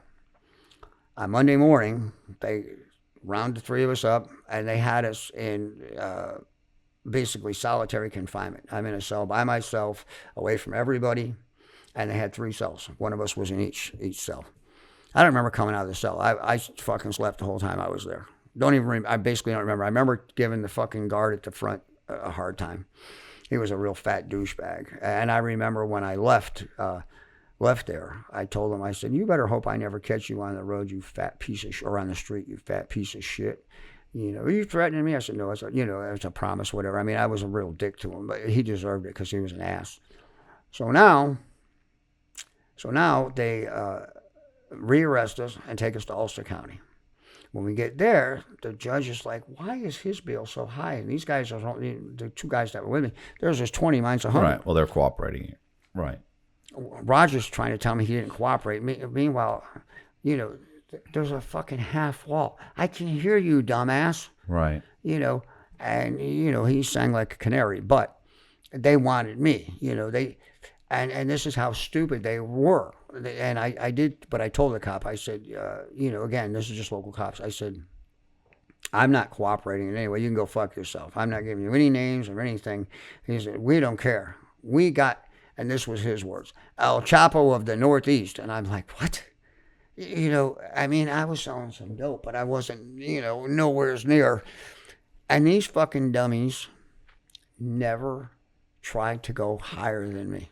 They right. never, thank God they didn't get the DEA involved because they would have been. And I would have never gave them up.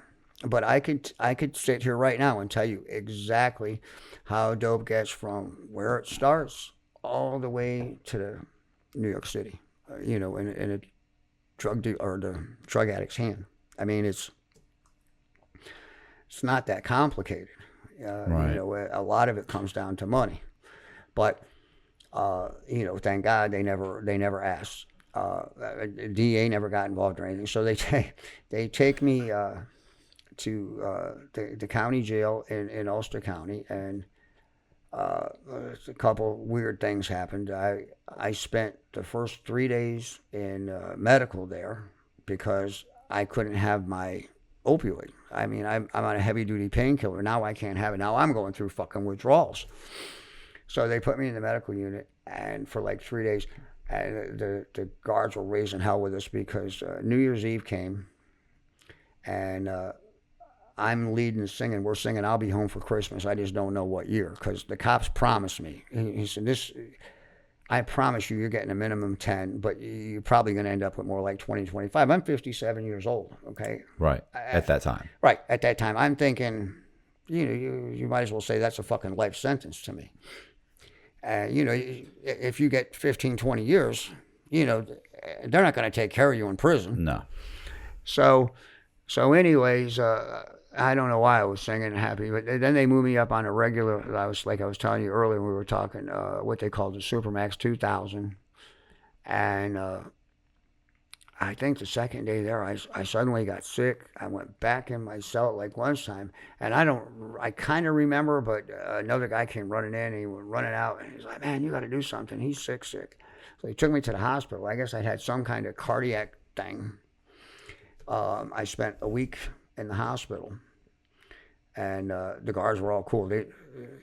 They cuffed me like when the new guard was coming. As soon as the new guy come in, he'd take the cuffs back off. Right. So I was never cuffed except for one guard one night, and I had the nurses bringing me ice cream all night long. Right. Can I get another ice cream? Except again with the one guard. You got your own TV. It was great for a week I was there, and a lot of things that I've heard on a lot of your things, it's kind of weird because, even though I was only there for a short amount of time, it was like, the black guys have their TV, the white guys have their TV, and there was a little bit of intermingling, but not much, not what you would think in a county jail. And I remember, the one black kid had a smart mouth, and his people, they blocked off one of the cells so that, the CO couldn't see and take him in and beat the living. I mean, this kid comes out with fucking blood running down him. Nobody says anything. The CO couldn't have missed it, but, I guess that's what they did. But I left out a couple of things. I'm going to go back to the car wholesaling days because that's important to this part. Back in the day, in Florida, you could write a draft. And what I mean by that is, let's say you went to a new car store, and like my God rest his soul, Danny used to buy everything out of a Cadillac store, and you bought $50,000 worth of cars, but they didn't have titles for them. You'd write, "Oh, great! You don't have to." Perfect. Here's a draft for $50,000, and what that meant was you didn't have to pay for these cars until the titles came in. Now, when the title came in, they might say, "Oh, we only got 2 of them, so you got to make $34,000 or $13,000 or whatever." Good. So now you go back up, give them a check, or we're going to put your draft in, but you had 2 or 3 days. So everybody's floating money. Right. Now up north, with the amount of money I'm spending shipping cars down here, especially with Rich, I mean, I can remember Tuesday nights we had to have $200,000 to cover the fucking checks we wrote. Had to sell that much in cars. I think they call it kiting. And at some point along the way, a check for like 25 grand never went through. I ended up getting charged for that in Pennsylvania. Went on probation. That was, way back in the day. And I thought I had paid everything off. And they kept saying, "You got a hold." It was 30 fucking years ago. I never dreamt that it was, son of a bitch. I'm happy because they take me to court. My 2 co-defendants, they had to let them go because they only have 10 days to get you in front of a judge. They didn't take them because they couldn't take me because I was in the hospital. Right. So they kicked them loose. And they're like, "We're going to do the same with him." They take me up, and okay. But you have a hold. I have a hold. So, all the guys in the block are laughing, and I come back in. The hold is for this fucking check from 30 years ago. And son of a bitch, and Matt, this is the most incredible thing. So now they put me everybody says they're not going to come get you. There's no fucking way in God's creation they're going to come get you. Right. People don't realize that if you could have a warrant out of Florida and you could be in New York, and if Florida says, look, this is stupid, like this is such a minor thing, we're not going to spend the money to fly this guy out or to go pick him up and drive him back. We're not going to spend several $1,000s to get him back on something that's going to be quashed, and most likely because it's so old. Right. But guess what? Right. They actually come and get you. Here's some bad luck. Yeah, I mean, I've had a lot of good luck through this, but the bad luck is same fucking judge is still on the bench 30 years later. And he's like, oh, he's in jail in a neighboring state? We'll go get him. Right. And so they can hold you 10 days. If they don't come within 10 days, then they cut you loose. So I'm on day 9 in the morning. Stergas, pack it up, 5 o'clock in the morning. And they pick me up. We stopped going across Pennsylvania at McDonald's. Got a Big Mac, French fries. Trying to eat that with fucking handcuffs on and a belt and all that. That was not fun. But I get about 3/4 of the way through it. All of a sudden, I start having chest pain. I'm thinking it's indigestion. Well, fuck no, it wasn't. I had some kind of cardiac event in the back of a cop car, which ended up working to my advantage. They took me to the hospital, and then they transferred me from one hospital to the Butler Hospital, which is the town I was actually headed to, but that was where we were almost there, to the bigger hospital. And I'm only there a short time. And the cop that brought me, he comes in, he goes, oh, it's your lucky day. And he goes, well, kinda. And I said, what do you mean by kinda? He said, well, the bad part is you're here. The good part is you're free. And he takes the handcuffs off. And I said, what's up? He's like, and, I figured it out in 2 seconds. They didn't want to be responsible for the medical bill. Right. They're like, fuck no, he's not going to cost us money. So call probation whenever you get out, and so I did. And they made some stupid arrangement, $50 a month or something. I give them to pay it off, which will take 100 years. But, right. But yeah, so Danny, he broke in, stole all that shit, stole from my father. And I said that, I shouldn't say it, but if I ever get a chance, I think that, a baseball bat could fall out of my hand and hit one of his knees or something. He's just how long ago was this?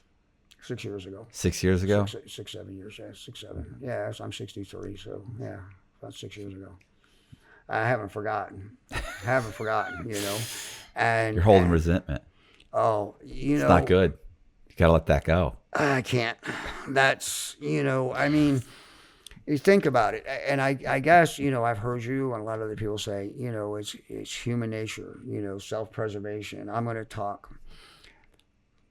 That's not how I was brought up. You know what I mean? I couldn't. And, they didn't really come to me and ask. Like I said, the DA had the DA have known what the fuck was going on, they certainly would have wanted to gotten involved. But again, I had a rookie cop,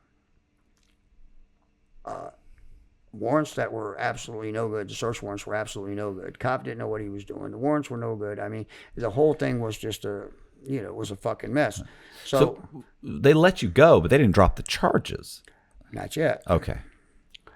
I mean, people don't realize, you have to understand, people don't, not everybody follows, like they think, they let him go, they dropped it. No. They dropped the fact that they can't hold him on no bond or any bond. They have to let you go on your own recognizance, saying, hey, you promised to show back up, right? And you go, of course I do. And of course I did. Right. And I went to court one time, and my lawyer called me and he said, listen, they're offering you a deal. I don't think you should take it because I want to sue them.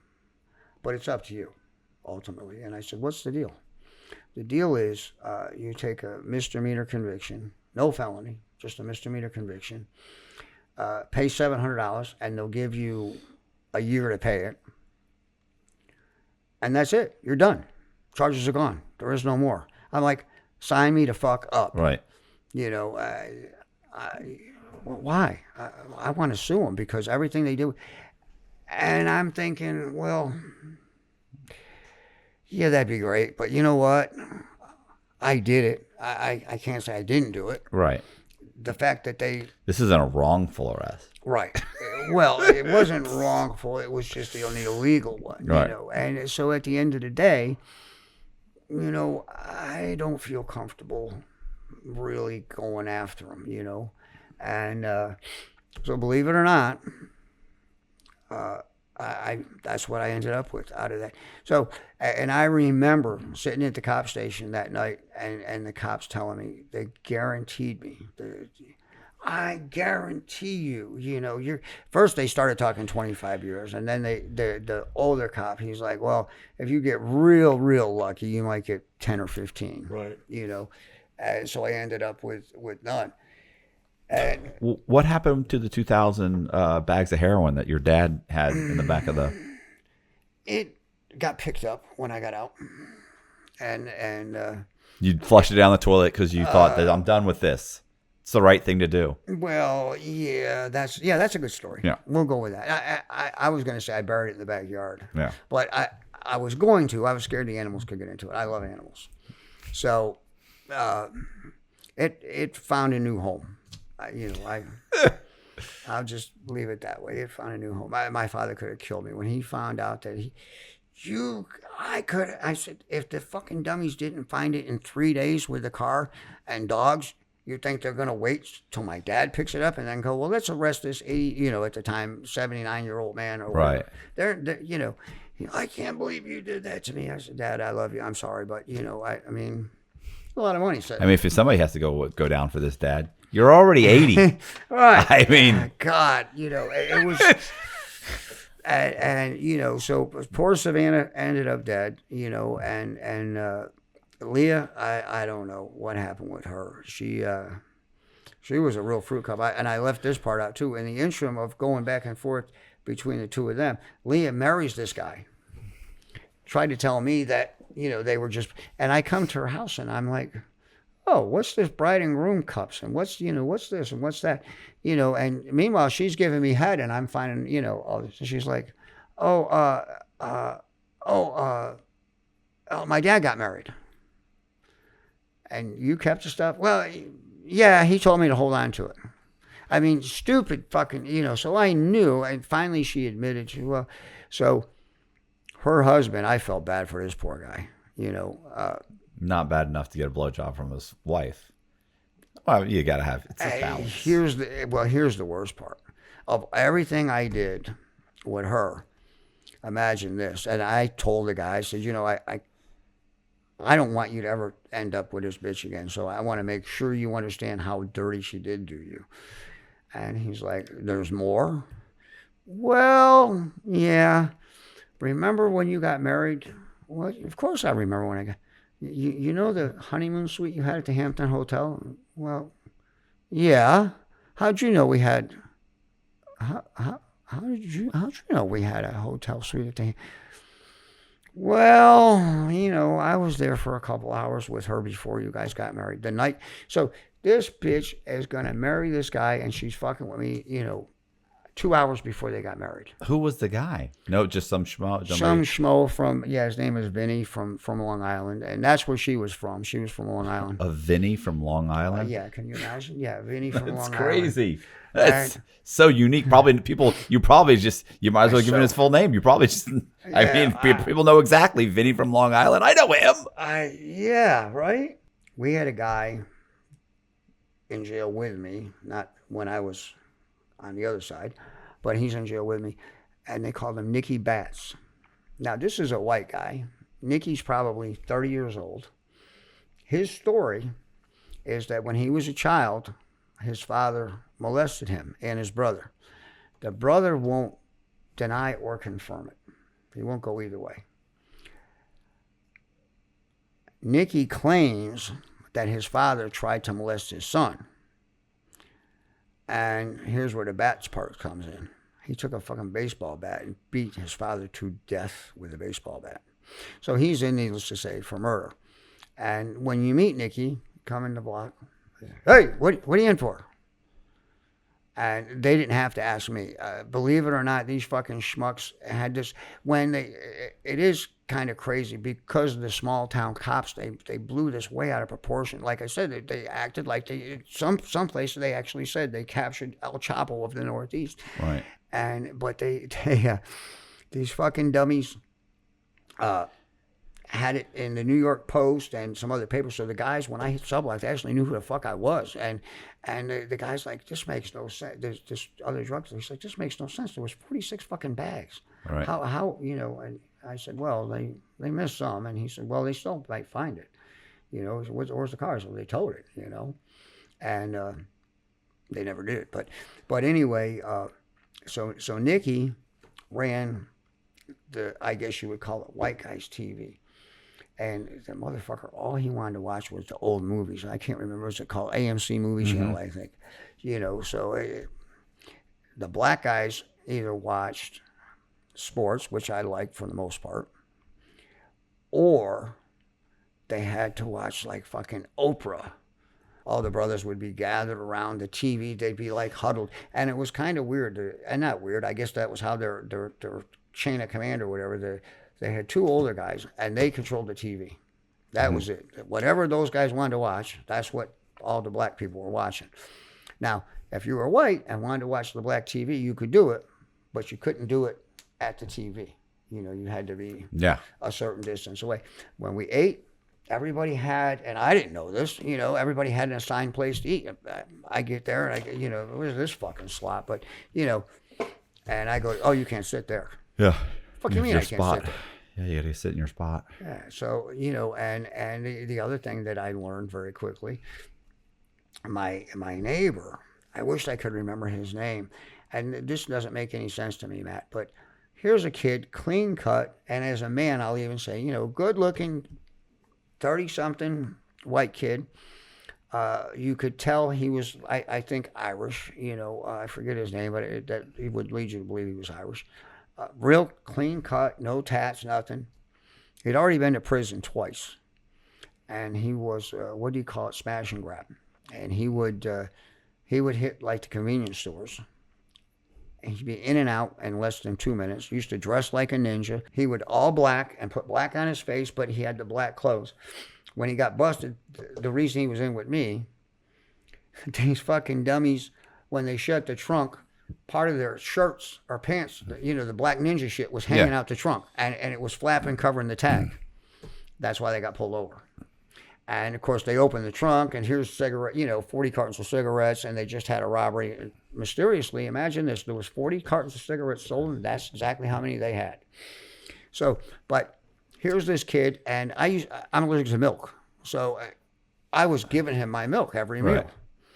And little did I know, after, one day he was medical or something, I gave it to somebody else, and they're like, oh, here's some cookies, and here's this, and here, so I'm getting all kinds of free commissary shit for my milk that was free to me. Yeah. I didn't realize, that the trading shit that goes on, and I mean, it was only a couple of days before I had commissary, so I had, and then when I got the money on my account, then I could actually eat like a human being again. Not like a human being, but you know what I mean. The hamburgers were okay. The chicken wings were okay. You felt more. You could have a fucking soda instead of drinking the whatever it is, Kool-Aid or whatever Kool-Aid. the shit is. Yeah, that was just some nasty shit. And I say nasty shit, but I remember after only being there a couple of days, finding an extra mug so I could get 2 cups, so I had something to drink for later on or whatever.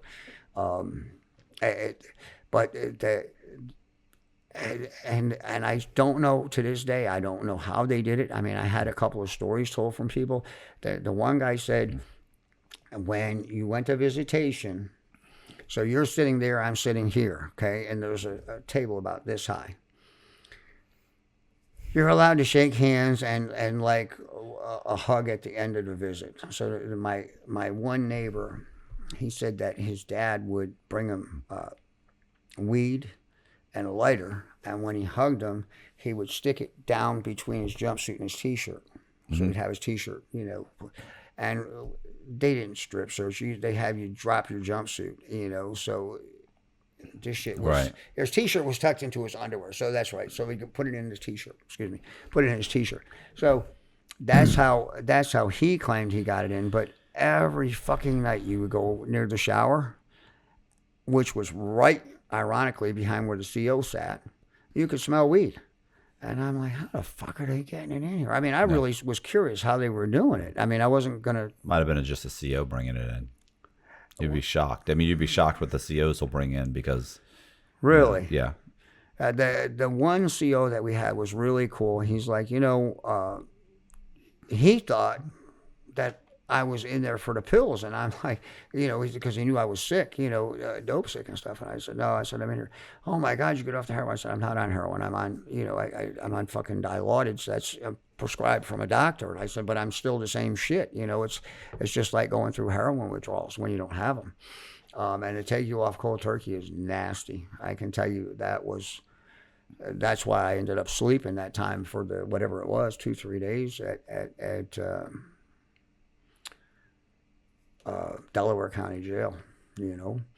So my karma did continue after that. I mean the Mexican mafia.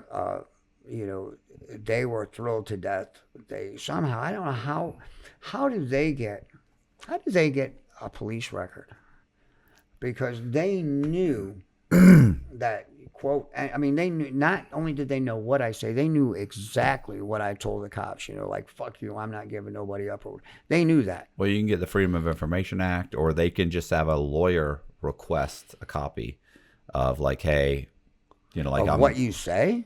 Well, the cops are going to write down what you say. They're going to write up An affidavit or something? No, it's just a police report. Like, he stated this, he stated that, he stated this. Like, they'll have like a 5-page or 10 or 20 page where they've written it out, unless they've. No shit. Yeah. I mean, that's typically what happens, unless they've got a recording, in which case they could get a transcript.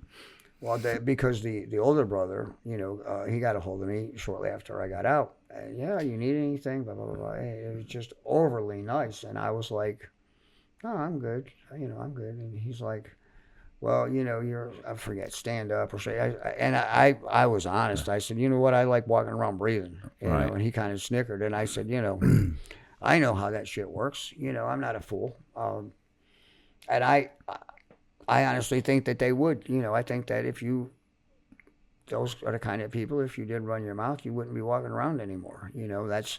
That's why when I got in there, I'm not going to say, oh, yeah, well, yeah, I know how they did this. And they did, no, you don't. Right. I'm not giving up any of those secrets, other like I said, it all comes down to money. And so then imagine this. After all that, I get out. I'm in Butler, Pennsylvania. It's cold as fuck. All I had was a thin jacket. I had $125, $140 on account. They give you a credit card back with your money. Mm-hmm. Not gate money. This was my money. Yeah. I remember you saying, I didn't get no gate money. Yeah. No, this they didn't give it to me. It was my money, but it's on a card. And it worked just like a prepaid credit card thing, So I went and I found a little thrift store across the street, and I got a South Pole. I get that, and now I got to wait for a fucking bus to get out of town. So I take the bus from Butler to Pittsburgh, which is, I don't know, 45 minutes maybe away, if that. I get to the bus station in Pittsburgh, and I go outside because I want a cigarette. I hadn't had a cigarette, and right. I was only locked up like 3 weeks, total. And the only reason I didn't get out was because I knew I had to hold. Why pay a bond when I know that I'm just going to go here right. anyways? And you had the respiratory thing that you just gotten out of the hospital for, so obviously a cigarette seems like a good idea. Well, of course it is, yeah, of course. So I get to the bus station in Pittsburgh, and I meet this girl, imagine that, and she's like, I forget what it was that she's seen or whatever, but somehow she knew that I had just gotten out of jail. And she said, I got something for you. And I'm thinking, oh boy, a blowjob. No, but that wasn't it. She had some weed, and I've never been, huge consumer of pot. But I went outside, and the shit that these people have today is just incredible. I hit this thing like 3 times. I get on a bus from Pittsburgh. I don't remember the ride to New York City. Right. I none of it. I was just fucking shot out. And I finally get back up. My parents were so mad, and I did leave out a couple things. My mom, Christmas Day, crying. You're going to kill somebody, son. You got to stop. You got to. And I said, I'm going to quit soon. I really had it in my head I was going to quit on the 1st. And I'm not sure how I was going to enforce it, but I had somebody that wanted to buy the business, but they didn't have cash, so they were going to have to make payments. Right. So I set you up with all my people. I give you my connections to buy. I give you the customers to sell to. and I just want a couple grand a week. Right. Now, what would make you pay me, or why I thought you would pay me, I don't know. But I really did have it in my head I was going to quit on the first of the fucking year, and I got popped on the 29th of December, like 2 days. And I had somebody in place ready to take it over and everything.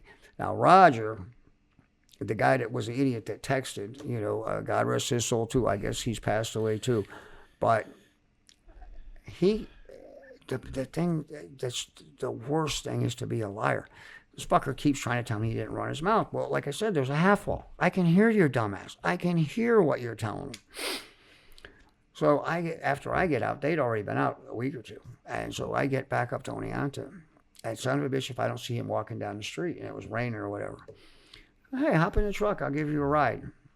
So he gets in the truck. Bang! I hit him. I broke his fucking glasses, cut his eye and shit. Opened the door, threw him out right on the fucking side of the street. That's what you get for being a rat, motherfucker. That could have gone wrong too. They could have come and picked you up for that. For an assault charge.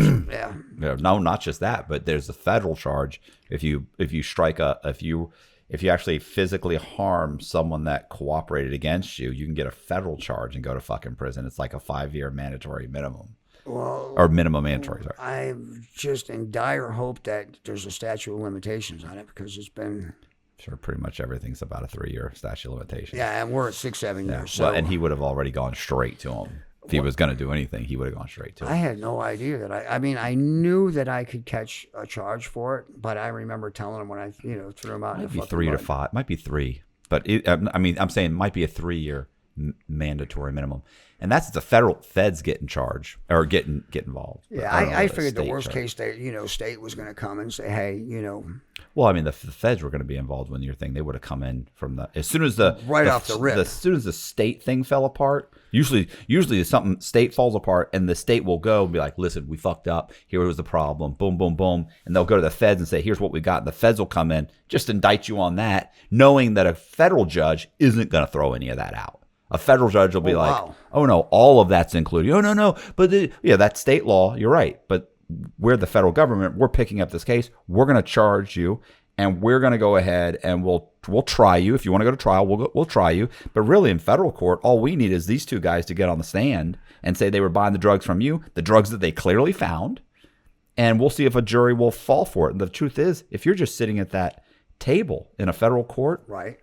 They already think you're guilty, let alone these two guys getting on the stand. And then they actually found heroin? Oh, so usually you can get a couple of guys that get on the stand and say we were selling drugs. They didn't catch us with the drugs, but we were selling drugs. We've been indicted, but the guy we were buying from is this guy. They indict you, and you can be sitting there going, I wasn't caught with drugs. They weren't caught with drugs. Nobody was caught with drugs. And you're going to indict me on a drug charge. What they found was, I think it was Roger's jacket or something. They found, and these two dummies, it was shit that I had given them. You know what I mean? And I'm thinking, why?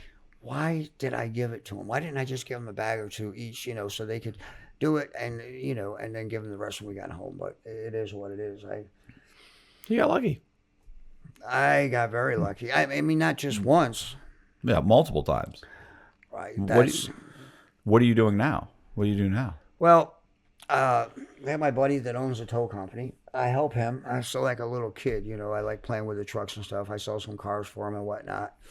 And going through a lot of hell. I've got some health issues. I need to get back up to New York to a specialist. My mother was diagnosed with cancer right before Christmas. Jesus. And here's the bad luck thing. I go to New York. I had a GMC pickup truck. I used an auto train. The dog and I rode the train from Sanford to Lorton, Virginia, which is Washington, D.C. Drove the rest of the way up like 6 hours. It was great. And it was cheap as hell. I mean, it usually isn't, but it was when we went. Anyways. And we get up there, and a buddy of mine has a couple cars he needs brought back to Florida. And I said, well, I bought a Cadillac. I'll take that back. And there's a pickup truck I'm going to buy. I'll buy the truck, bring back a 2-car trailer, and I'll bring your cars back. Okay, so we make a deal.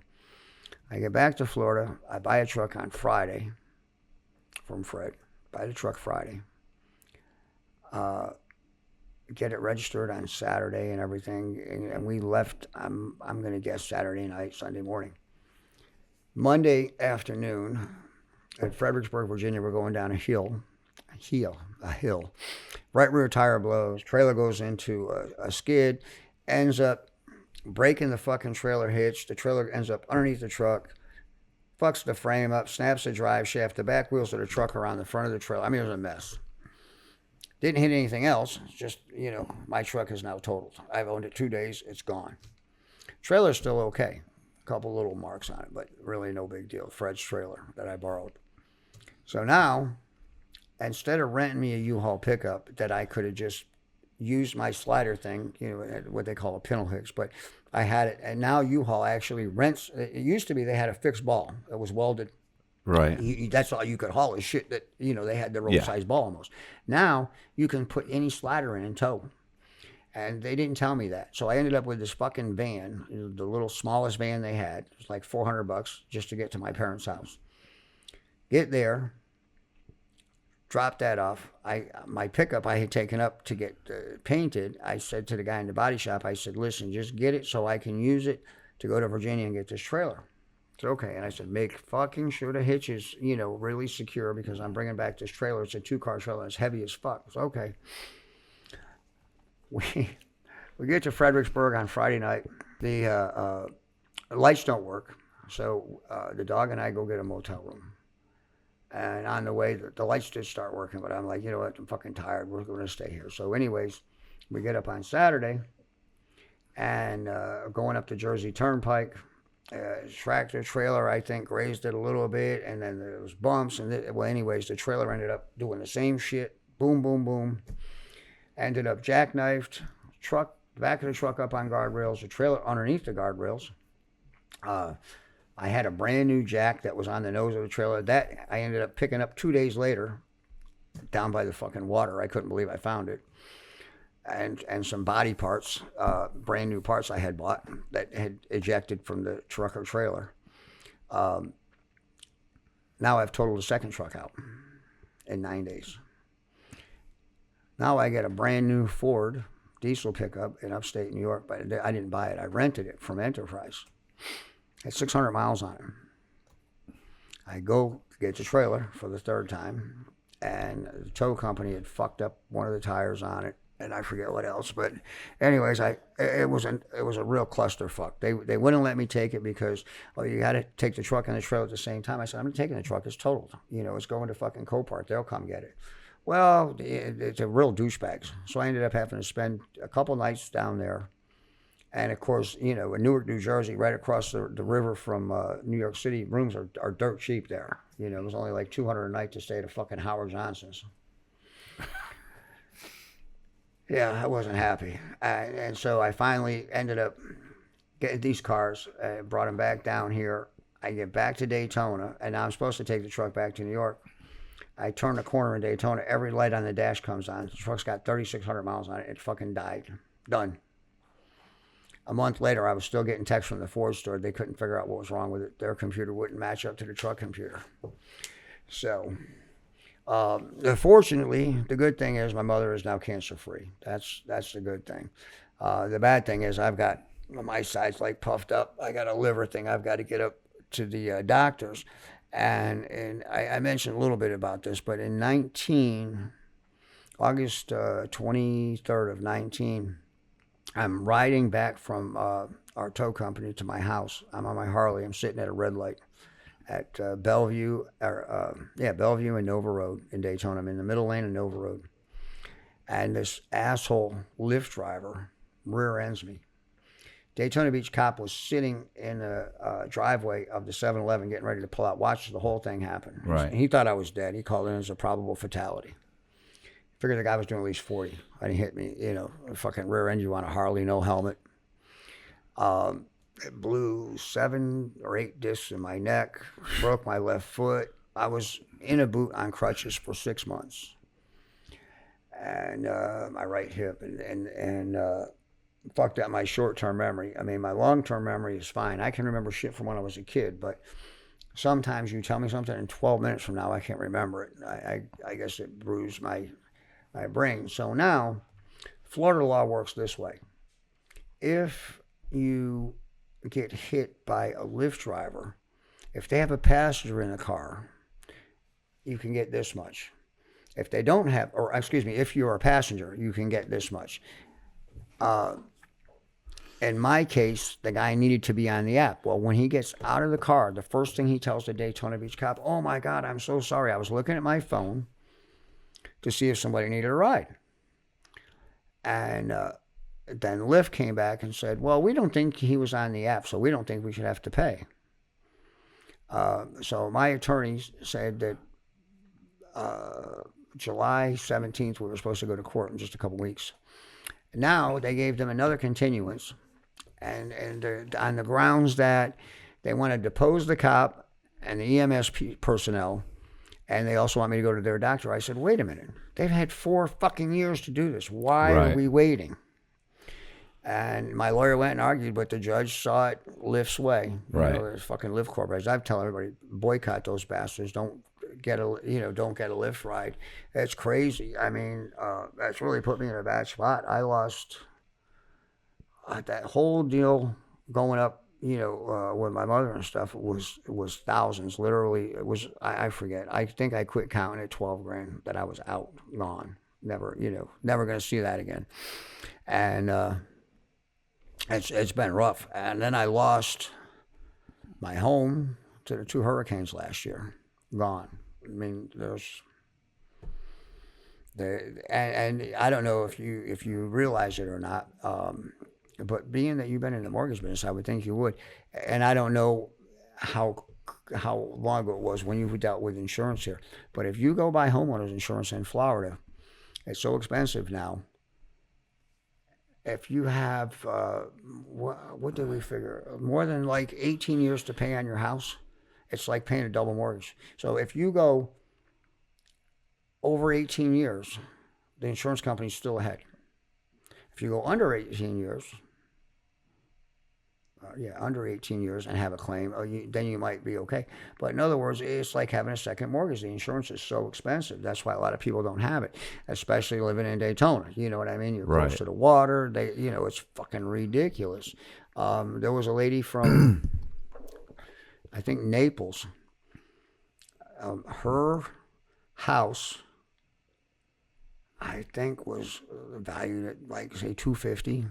It wasn't any $1 million home or something, and her insurance was $4,200 a month. I said, how the fuck does she afford that? That's ridiculous. 3-4 years that she could pay for the house. Right. And the lady's like, I don't know, but that's what she's paying. I mean, it makes no sense to me. And it's the same thing like back with my situation with Lyft. The guy only had a car because of Lyft, so I figured they're responsible anyways because he had it was a Hertz rental car. Well, Hertz went out of business, so they already put $10,000 in. State Farm put money in, and I'm not sure how they're, if that's Hertz's insurance company or his insurance. I wasn't positive how that happened. Probably his insurance. Well, anyway. Yeah, so State Farm did put some money in, so the lawyers collected some, but all that he's collected is already gone, for hospital bills and stuff. And we went to mediation last August, and that didn't pan out. And I did leave the end of the whole thing when I got out in New York. Imagine this. I go in the car business with somebody else in New York, and I get another bogle lender called Credit Acceptance Corporation. And their deal used to have to pay like $10,000 or $20,000, and you had to go to their school in Chicago and this and that. Well, they cut all that out, but you still have to have, I forget the terminology they use, but you had to have pool. You had to have the initial pool of 200 deals. And once you hit that 200 mark, you get a check for that. Then you start getting quarterly checks. It's okay. You get to 175 cars, and it becomes tougher to get them to approve them. They start getting a little, but we got to 178 cars, I take it back, 187, 13 short. And his wife, God rest her soul, she's passed too. Her and I had a disagreement. I'll put it that way. And we had a parting of ways, and I came back to Florida under the assumption that I'd get paid. My dad and him are still friends too. We still talk, but he swears uphill and downhill. And they got to the 200. CAC said, "Oh, you had too many deals that didn't pay, so you don't get a check." Bullshit. When the guy was here to sell me on your deal, the smallest check anybody got was 16, 18,000. So again, I had, another thing where I thought, dumped a bunch of time and energy into something that just didn't pay right. off. Well, right. And I'm, I'm looking at it as retirement money. You know what I mean? So, yeah, it's been rough. I went from the proverbial feast to famine, backwards, and I'm not getting any fucking younger, So yeah, it's tough. That's, and I'm hoping that Lyft, ends up having to pay out, and that takes care of me because, and now I'm renting, not owning, and I assumed that this was going to be done. My lawyer swore uphill and downhill. July. That's it. But I was going to put, as a matter of fact, one of my friends was like, "Oh, you need to put one of those, what do they call it, GoFundMe things or something." I said, "I can't beg people for fucking money. People are going to go, you got money. We know you what you do is all, But I said, you start thinking about it. And I've been lucky that I didn't go to prison. Mm-hmm. But how much money that should have been mine isn't mine. The drug money, I'm not going to say, that's, most of that ended up going back out, when girls fucking around, stupid shit that I did. And, you get used to, and I didn't understand this until recently. You take, let's say, an NBA basketball player that makes, not a high end, but let's just say a lower end guy that's making $4 million a year, and he plays for 10 years. He retires. In 2 years, half of those guys are broke. I don't understand, because they came out of the hood and they didn't have shit, and then they end up, they make all that money, but they spend it faster than they make it. Yeah. I think because you think it's always, because you think it's going to always come. Yeah, when you make easy money, you spend it very quickly, thinking, "Oh, I can always make more." But you had a couple of good runs. Doesn't mean it's going to last your whole lifetime. Doesn't mean your money's always going to come easy to you. Right. Which is kind of like me and this whole thing is that I have these conversations with my wife. I'm like, "Yeah, listen, we need to do this and do this and do this." And I'm, it's like I'm willing to sacrifice. I'm willing to go, like when my lease is up here at some point. Like I figure we'll sign another lease, but at some point, I said the next thing we do when I get off probation is we got to find someplace, and we got to buy someplace. And I'm like, and I don't give a shit if it's a fucking single wide trailer that's for 1930 single wide trailer on a piece of land that I can slowly build on, or slowly. It has to be a situation that I can get paid off by the time I'm 65 or 70, because the truth is, I don't have any retirement. Like, I don't know I'll probably get the minimum Social Security because I've always worked for myself. I've always paid taxes, but paying. Oh, you did? You were smart enough to do that. Well, yeah, I paid so if you own, but I've also almost always worked for myself. Right. So it's not like I paid in a ton of money into Social Security or anything. So it's not like I'm getting a big check like you're going to get the maximum Social Security, which is still nothing. Right. Because Social Security is based on you becoming 65 or 67 years old and owning your own home. Right. I don't own my own home. So it's the American dream if you plugged into the American dream. But if you've been a derelict and a scumbag your whole life like I have, and been in and out of prison, well, not in and out, in prison and back out.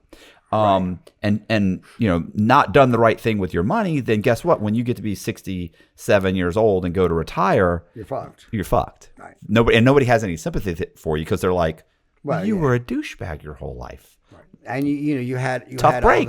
You had all the fun and this and that. And and that's how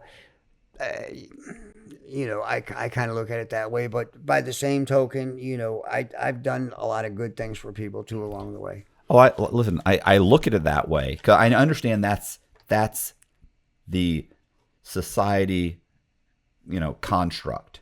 Right. But when you're the scumbag, Then you look at then it you're like, differently. hey, I get it and I hear you, but I have to figure out how to fix this for me. Right. Like I got to figure out what to do correctly to fix this. Because I understand, tough shit, but tough shit doesn't mean anything when you're the guy that has to try and figure out, like, how long can you work? Right now, I think, I can work forever. No. When you're in your 60s and 70s, and already things are slowing down, things are hurting. Like, bro, I wake up, I take fucking 3 ibuprofen.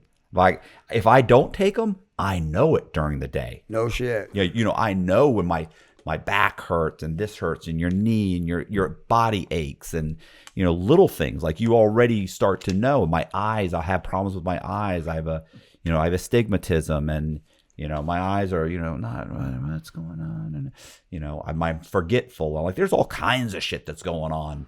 The memory is the worst. Fucking and like horrible. I said, well, at least I have an excuse. I got a fucking bruise.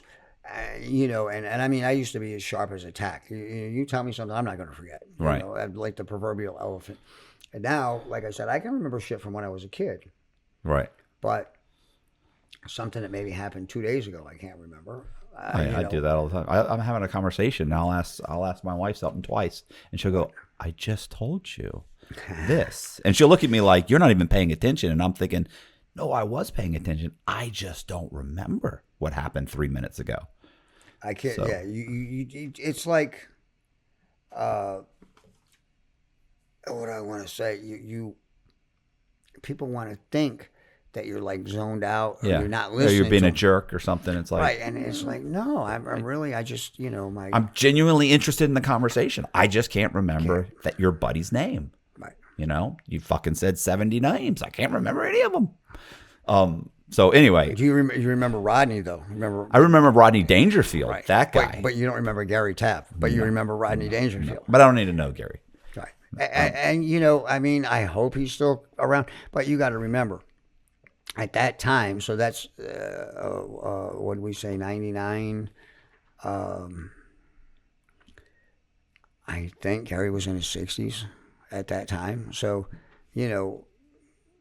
if hopefully he's still alive, but I mean, he's got to be 85, Right. maybe 90. I mean, my dad's 84, just turned 84. I was gonna say, so my story, right? Like, when I took off. So I took off on the run with that chick, Becky. Right. So Becky worked for a law firm in Las Vegas.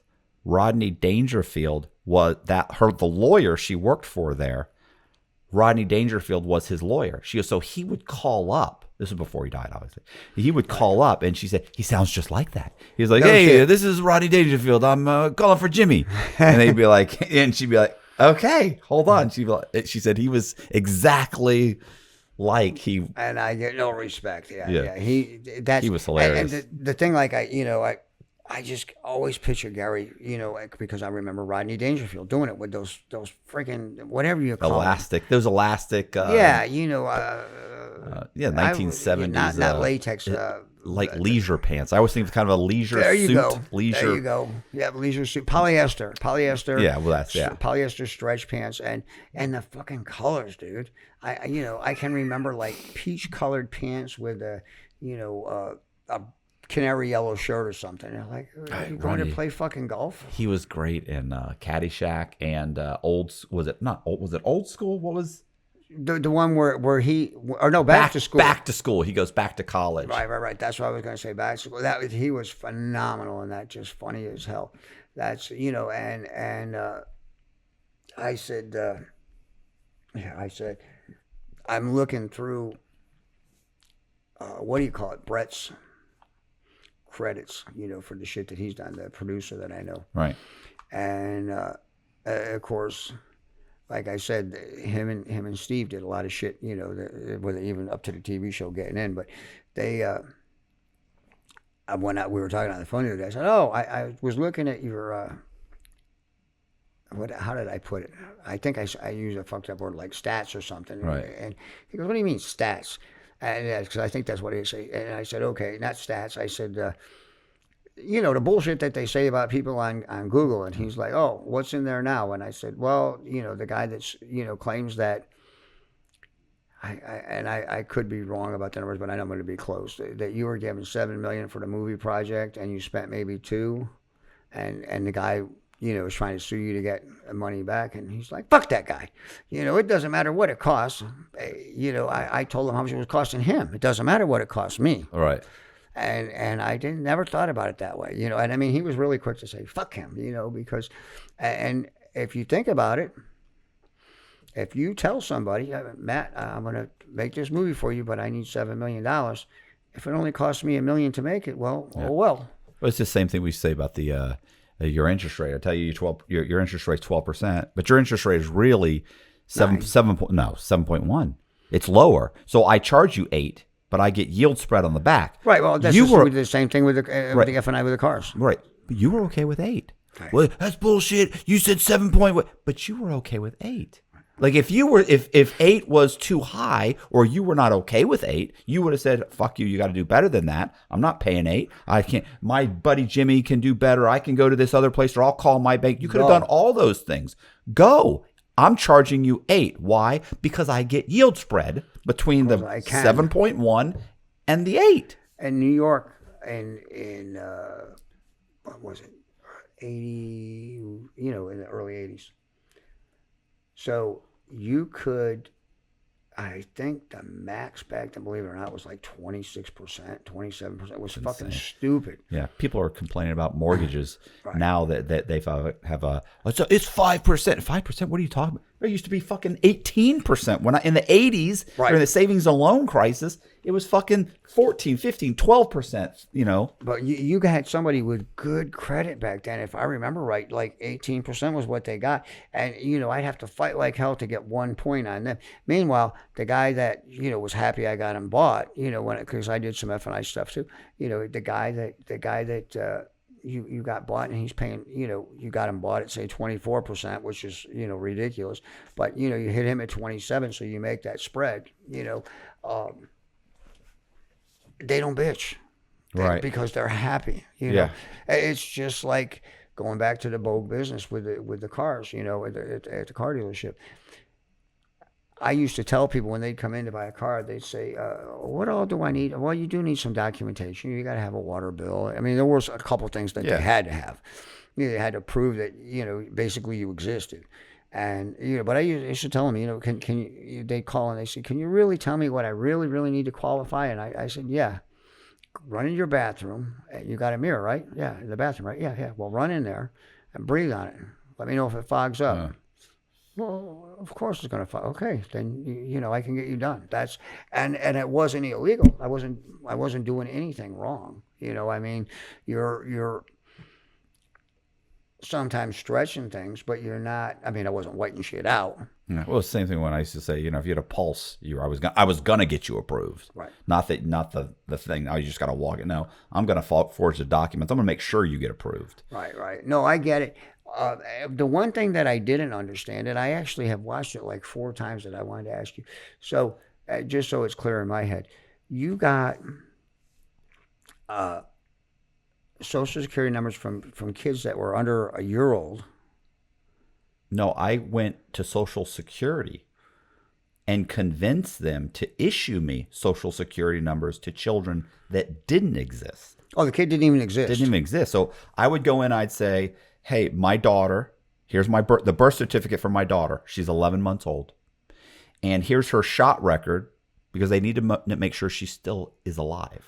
Right. And then they would go on the computer and they'd go, "Hold on." They pull her name up and they go, "Oh, wow, you're right. A Social Security number has never been issued to this 11-month-old, to this person with this date of birth." And they go, "Okay, and we can tell she's alive, even though you didn't bring the child in, but if she's under 12 months old, you don't have to." Where did you get the birth certificate from? I made the birth certificate. I ordered the security paper. If you make a copy of it, it says void if copied. Right. So you order the security paper. I got a template from a real birth certificate. So I had the blank template. So you just run it through. You use the security paper to print out the blank certificate. You get a seal. I would get an embossed seal from the South Carolina Vital Statistics Department, whatever. I don't go to South Carolina, obviously. I go to another state. They don't know what the county certificate looks like. Right. And then they always had like a red number at the bottom, right? A red, like, 077058, and it always bleeds through. Right. So you have to print that out, on that over a couple of times. It bleeds through. And then you've got the seal. And of course, it's signed. You fold it up a few times. You go in there, you go, oh, I've got this. And they look at it and they go, how'd you get shot records? You do the same thing, just forge them? I hand forged those because that's just a piece of paper that's printed right. that the doctor signs. Well, that was the same thing when they were raising hell about the COVID vaccine.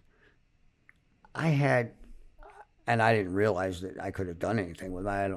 But I guess people were actually paying for those cards saying that you got your shot. Right. Anybody could fucking make those cards. Yeah, you print them out and sign them. Like I had there's a no whole stack of database. them. There's no database. Right. I had a whole stack of them, and I don't remember how the hell I ended up with them, but Well, I had a whole stack of those. I would go in. They'd run the kid. They look at the kid's number or kid's information. They check to make sure that your driver's license, that you were who you said you were. Like they put your information in, your social security number was issued, and then they would issue the new social security number under you as the father.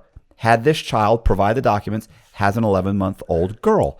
And keep in mind, once I would start to go into the DMV and get driver's licenses in other people's names, now they're not even being pulled under Matthew Cox. They're being pulled under, Scott Smith or John, Thompson or Bill, whatever. So these homeless guys that I'm now impersonating have 3 kids, 4 kids, 2 kids. Now, didn't you ever... I mean, what would happen if one of those homeless people, you took their IDs if they died?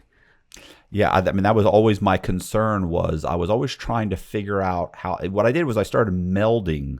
First of all, I did multiple things. One, I figured out how to just go in to an attorney. You pay him $1,500, he'll change your name. So I've stolen your ID. I changed your name. Right. Under the new name, I would get a social security number issued to a child that doesn't exist, and then I would use that social security number to get an ID in that new name. So really, I'm a completely different person right now. And you're using all legit docs because the lawyer gave me the document showing that the name has been changed based on this birth certificate.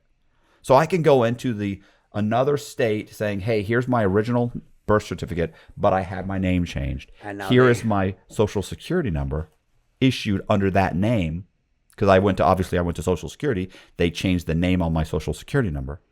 But really, it's this 11-month-old boy's name, child that doesn't exist. And they'd use that, and they'd give me an ID. So now I've got an ID and a name that doesn't exist. I've completely manufactured this ID. And then, with that ID, then you would get I could open up credit cards. I could get a mortgage. I could open bank accounts. You could do anything. Wow. So that all started really just from that whiteout that day? Yeah, all that progressively just got worse and worse and worse, and I got more and more creative and kept getting away with things and became emboldened by it and kept you just start thinking you're untouchable. And that's a fact. Well, the back with the cops thing, when I got popped, I was like, they had warned me. Literally, one of the deputies had gone to one of my friends and said, you need to tell him he needs to stop. He's being watched. Not once, a couple times, and,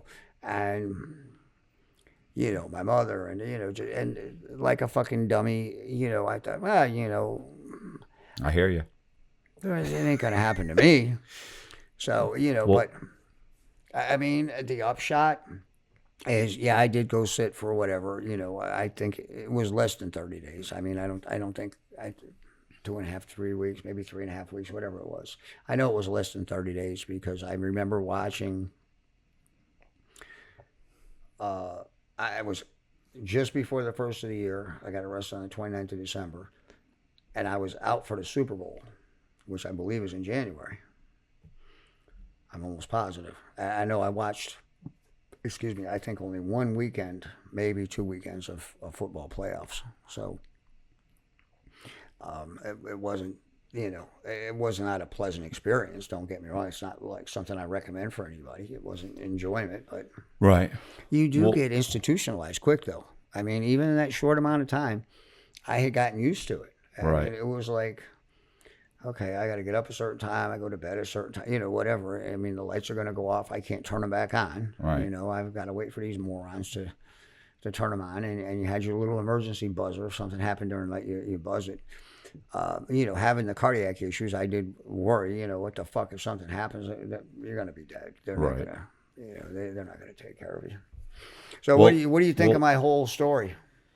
it's good. I appreciate you coming by. Is there anything else you want to go over, or we're good? You feel pretty good? I think I feel pretty good. All right. Yeah, no, I think I feel pretty good. Yeah, other than tell everybody not to use that fucking lift company. Don't use that lift company. Yeah, don't use that lift company until they pay my ass. Yeah, All right. That's really got me fucking mad. I mean, because I counted on, I'll be honest with you, I counted, okay, July 17th we go to court. They've got, I think it's 7 business days to get money from them to my lawyer. Then my lawyer's got, I think it's 30 days because he plays games too. And now my lawyer, I used to ride Harleys with him 30 years ago, and it's actually his partner because he said, listen, I'm a defense lawyer. He says, I can do it, but Mark, he's, he does Right. the whatever the fuck you call it, ambulance chase or whatever. But anyways, I said, okay, so like I said, I'm using a friend and all that. But Mark told me, he said, I guarantee you July 17th is it. And I said, well, I hope that it's better than your other guarantees because I need neck surgery. They've gone back and forth about that. The doctor says, well, I'm not sure there's enough money at the lawyers already to be sure I get paid. Right. They're sending a bill for 125, 133, something like that. No, I take that back. It's just over 100. But guess what the real bill is? Like 32,000. So, which is okay in a way because 66% of that 60,000 is mine. Right. But if you gave him the fucking real amount, I could have the shit. And then again, now I don't know if I want it. I said I'd never let him cut my neck, but it gets mad. It gets so bad. Like driving over here, especially holding the steering, my fingers will do this. My toes will curl up and shit. That's from the discs in my neck. And I had to remind my lawyer of any, I said, listen, you let that bitch, when we went to mediation, kept saying pre-existing. I said, this shit's not pre-existing. Right. I said, I had problems between my shoulder blades and problems with my lower back, but my neck was fine. I said, there's a goddamn MRI to prove it. Really? How come we don't have it? I said, you do have it. Oh, I don't remember, So I go and get him another one. When I bring it to the office, the girl's like, oh, we already have this. I said, well, what the fuck? I said, that's what I covered with him before. So anyways, I said, I hope you do better with this than you did that, It worries you because it's like, it's my life. Yeah. And I mean, I fully expected.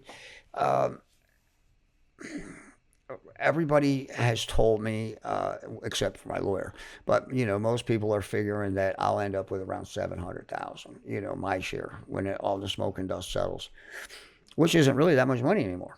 It really isn't. I've been looking at some property. I found. What the hell was it? It was 5 acres. Imagine this for 15,000. No water, no electric. Just raw land. Yeah. And it's out in the country a little bit, but okay, I'm good with that.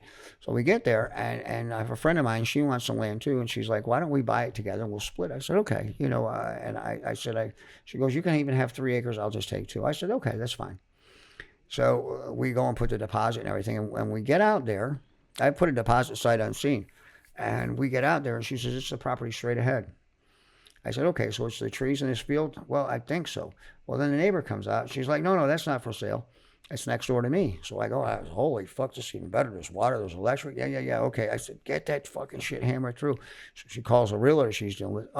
That's not the property. I told you it's at the end. And she says, wait a minute. The neighbor says it can't be.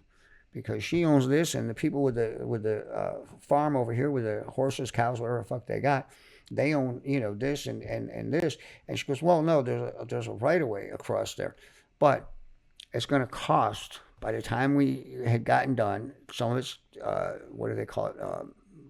Wetlands, designated wetland. Anyway, bottom line, it would have cost us over $100,000 just to put a fucking road in to get to the property. Right.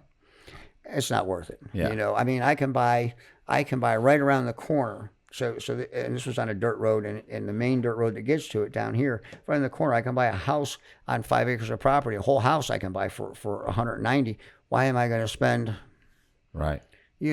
over 100 for raw property? And I Which gotta is probably why water it's less still within it. available. Well, yeah, and and then the fucking realtor, they're crooks too. They were trying to get me to buy some other property. It was like 94,000 or something. It was cheap, for less than what they want for a lot of it. Anyway,